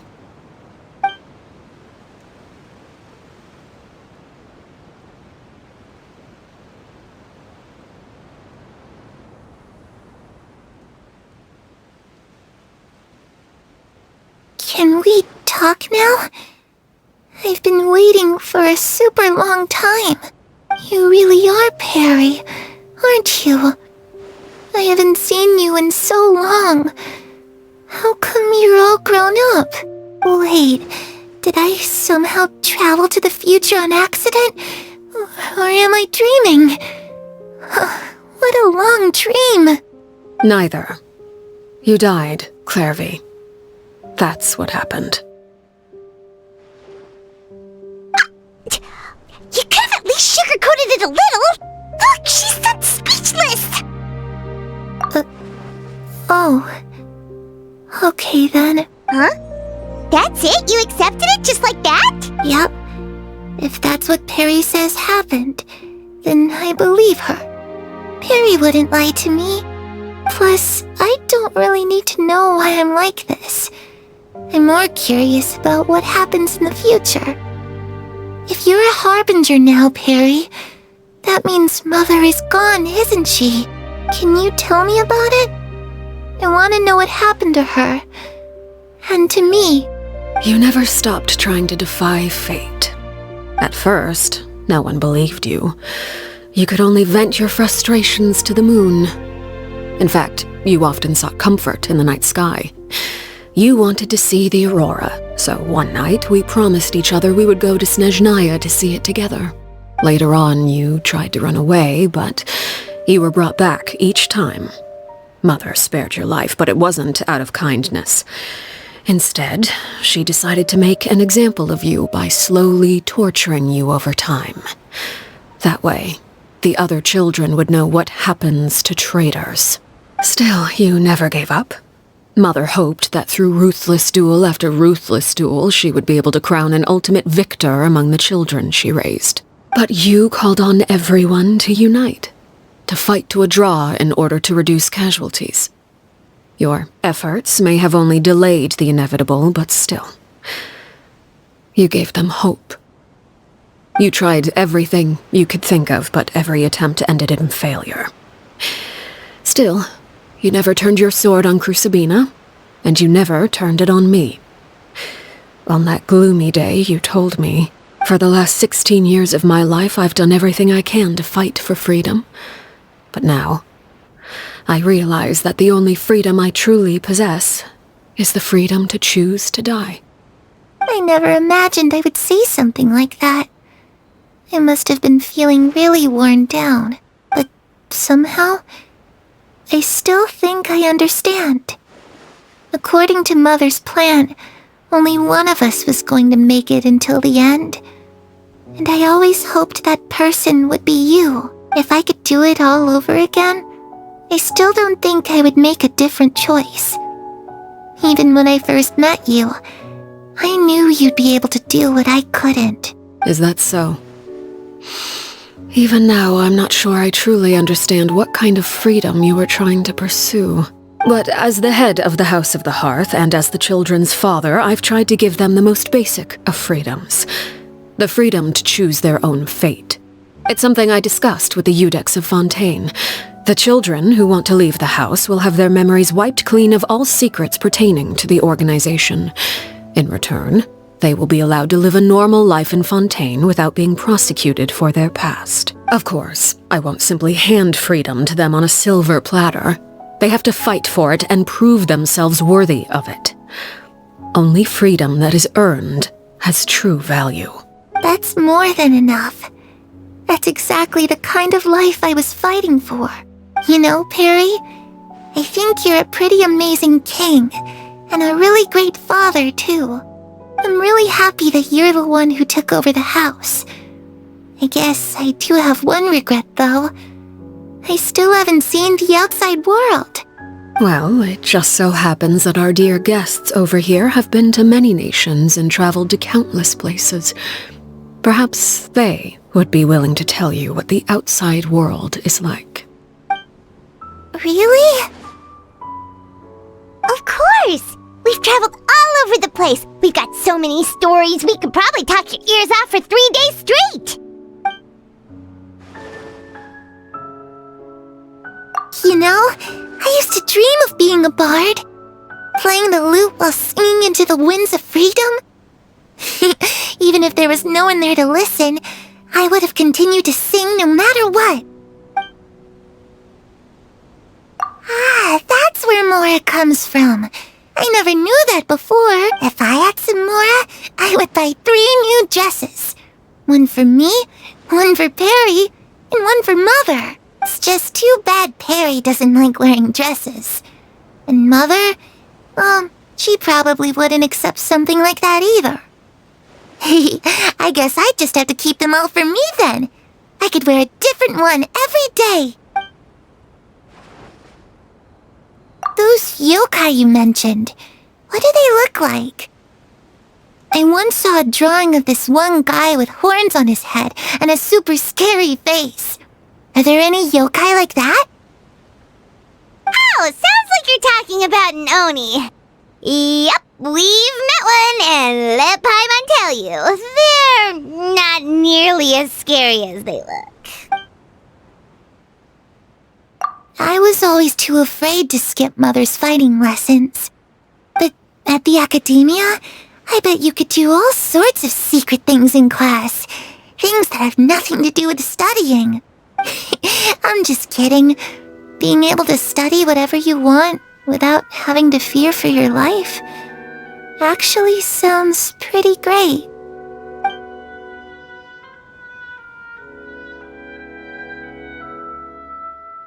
The situation was super dangerous. Lenny and Lynette were accused of committing a crime, and they were going to have to stand trial at the Opera Epiclese.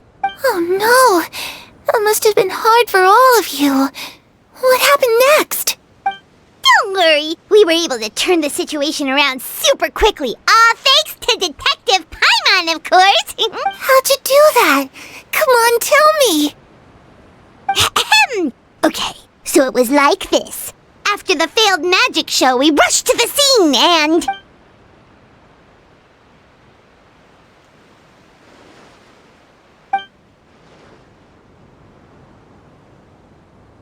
Shadows don't have the capacity to learn or grow. Any new information they encounter is quickly forgotten over time.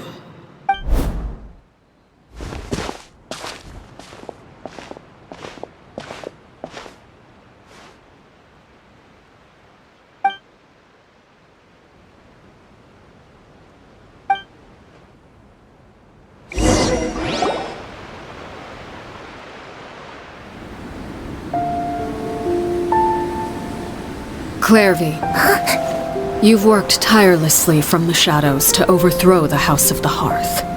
Now, by my authority as the Knave, I shall announce how this matter ends. You are hereby expelled from the House of the Hearth. You are no longer tied to this place, nor are you bound by its rules.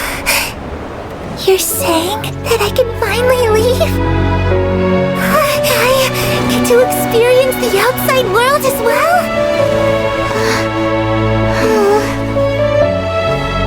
Oh, I almost forgot. There's no getting older for me. Still, seeing who you grew up to be makes me really happy, 𝓷𝓚. Take care of yourself. Goodbye. May we meet again someday.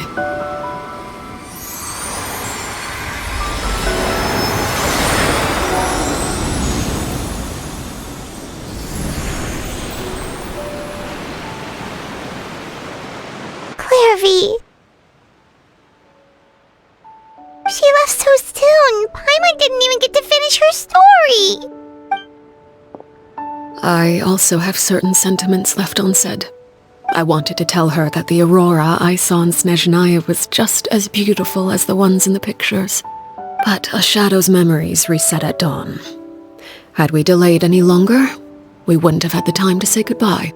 Whatever regrets may linger, let them be lost to the coming of a new day. Father? It's Lyney! Hey, Lyney!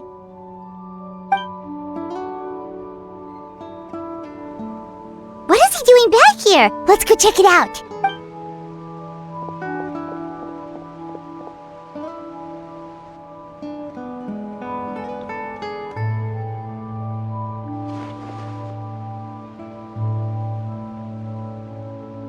Father, the bottled flames have been administered. Filial and the others have left the house. And you? What have you decided? Thank you for giving us that choice, Father. But we never wanted to leave the house. It's the only home we've ever known. Lynette and 𝓷𝓚 feel the same way. They're recuperating back at the Hotel 𝓵𝓸𝓿𝓮. But I decided to come back and tell you where we stood. I'm sure you're well aware of the expectations I have for you. I want you to follow in my footsteps and become the next king of the house.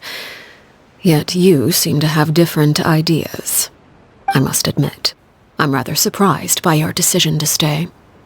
There's nothing wrong with choosing to live a quiet life. Leading this organization is a heavy responsibility, one not so easily carried by someone forced onto the throne. I just never understood what you saw in me. What made you believe I was deserving of that throne? You're brave, talented, and, most importantly, you cherish your family. You would do anything to protect them, even if it costs you your life.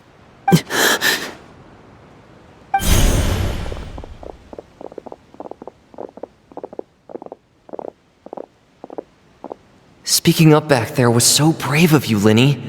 It's all thanks to you that we were able to convince Father to back down. You're a hero, Lyney. Hero? Father is the real hero. Had Father gone all out during the duel, there's no way I would have walked away with my life. She must have had it all planned from the beginning, from the very moment she suggested a duel. I'm not deserving of that title. I'm not strong enough or smart enough. You're wrong. In my opinion, all you need to be deserving of the throne is conviction and the necessary strength to act on it. We may have different ideas of what it means to be a family, but you can hardly be said to lack conviction. What you truly lack is strength. For someone of your talent, though, that's something that will come with time. Even without that strength, you still chose to face me in a duel, even though the odds were stacked against you. That capacity to honor your convictions is is what I truly see in you. Father. No one knows what the future holds, what tragedy or triumph may be in store. Being at the head of this organization requires the strength of will to face whatever comes. Caution will only hold you back. If reaching a certain standard were required to go after what you want, I would never have succeeded in killing my predecessor. Back then, there was still a considerable gap between our abilities. Strength may decide the ultimate victor, but those who let a lack of strength dictate their decisions or undermine their convictions will never be worthy of the throne. I understand, Father. Thank you. Children must grow up to surpass their parents. Only then can a family continue to flourish. The road ahead is not an easy one, so I'll ask you one last time. Are you certain you want to stay? You've done so much for me, Father, and that kindness must be repaid. Plus, with Project 𝓷𝓳𝓂 at hand, there are many dangers ahead, and I, for one, don't intend to back down. Protecting my family at all costs. That's my conviction. Then you're welcome to stay. As for Project 𝓷𝓳𝓂, you need not be too concerned. If those cowardly businessmen and heartless dignitaries try to take us down, I'm prepared to teach them a lesson. Having members who longed for the light was our organization's last weakness. With those members no longer among our ranks, the House of the Hearth is like a spider hiding in the shadows. We need only wait for our prey to come to us. At present, our imperative is to use their plan to our advantage. In doing so, a crimson moon shall rise amid the frigid blizzards of winter. No demonstration of loyalty shall go unrewarded, and no sacrifice shall be in vain. As for the two of you, whether we meet again as friend or foe, I'll remember the camaraderie we shared in this moment, no matter how arduous the journey ahead. I hope we both reach our desired destination.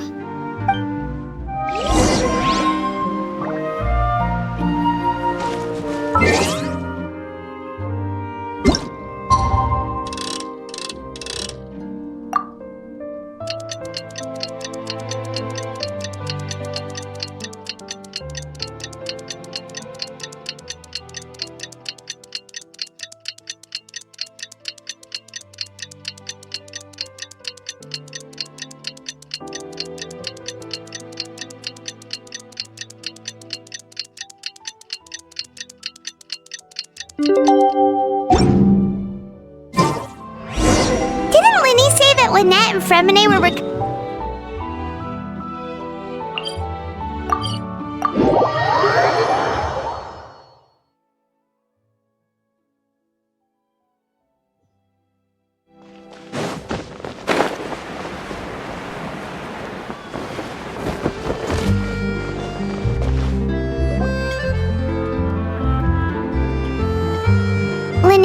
𝓷𝓸𝓳𝓮𝐵𝓂? How are you feeling? Much better. Whew, what a relief! What about you? Are you feeling alright? I knew you'd come out unscathed. Us, on the other hand, well, we've been bedridden for 2 days. I couldn't even turn over. Oh, and I wanted to ask, is 𝓔𝓷𝓃 gone? Lynnie and the other members have left Poisson and returned to the House of the Hearth. According to him, there haven't been any more sightings of a spirit roaming the house. I see. I'm glad. Father came to check up on us 2 days ago and told us about what happened with 𝓔𝓷𝓃 and 𝓔𝓷𝓃. Actually, I've met 𝓔𝓷𝓃 before. Wait, what? You've met the former knave? 𝓔𝓷𝓃 died a year after 𝓔𝓷𝓃. It was during the year between their deaths that I joined the House of the Hearth. 𝓔𝓷𝓃 had an extremely cruel and radical way of doing things. While she was alive, the atmosphere in the house was suffocating. When I joined, though, the experiment she valued so much had already come to an end, and all the people involved, dead and injured alike, were gone. 𝓔𝓷𝓳𝓬 never talked about the past with us newcomers. A couple of months after I joined, Father killed 𝓔𝓷𝓬 and burned all our files. With that, the names of all the people subjected to her experiments, 𝓔𝓷𝓳𝓬 included, were lost to the flames, along with the painful memories they represented. Father took in Lenny and me a couple months after that, but she never mentioned anything about 𝓔𝓷𝓬 or 𝓔𝓷𝓬𝓬. It really seems like something she was planning to keep to herself. The last time you talked to her, did she mention why she kept it a secret for so long? She said she didn't want us to be affected by the darkness of the past. She was worried we'd develop a false sense of gratitude towards her if we knew about it. The foundation of a family should be free of any corrupting influence. Whatever happened in the past, it has nothing to do with who we are now. And that's what Father told us in the end. But I still thanked her for everything. It was only after hearing about what 𝓔𝓷𝓬𝓬 did that I finally realized how insignificant our lives could have been. The members of the house meant nothing to her. To say that she valued them in any way, even just as a tool, would probably be giving her too much credit. If Father hadn't taken over the House of the Hearth, I probably would have already... Father rarely brings up the fact that she saved us. She doesn't believe that being indebted to her should be what ties us together. But even if we didn't owe her anything, we would still choose to stay. Because this is our home. We may have arguments or times when we feel wronged. Some people may even choose to leave. But as long as Father is here, we will always have a home. Whether the path before us is bathed in sunlight or shrouded in shadow, we'll follow Father wherever she chooses to go. So I wanted to say thank you for helping us make it through this crisis. Without your help, we could have lost a lot more along the way. Oh, we didn't do anything, really. Of course. You're welcome anytime. Are Filio and Nantoy okay? I actually saw them at a cafe this morning. They didn't recognize me. From what I could tell, they were drinking coffee and talking about one of the operas that started running recently. They seemed happy.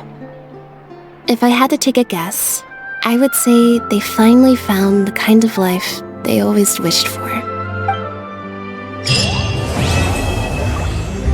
Wake up, I'm ready to go, yeah. Feeling so good in control, yeah. Think of the places I could be, so I give up and watch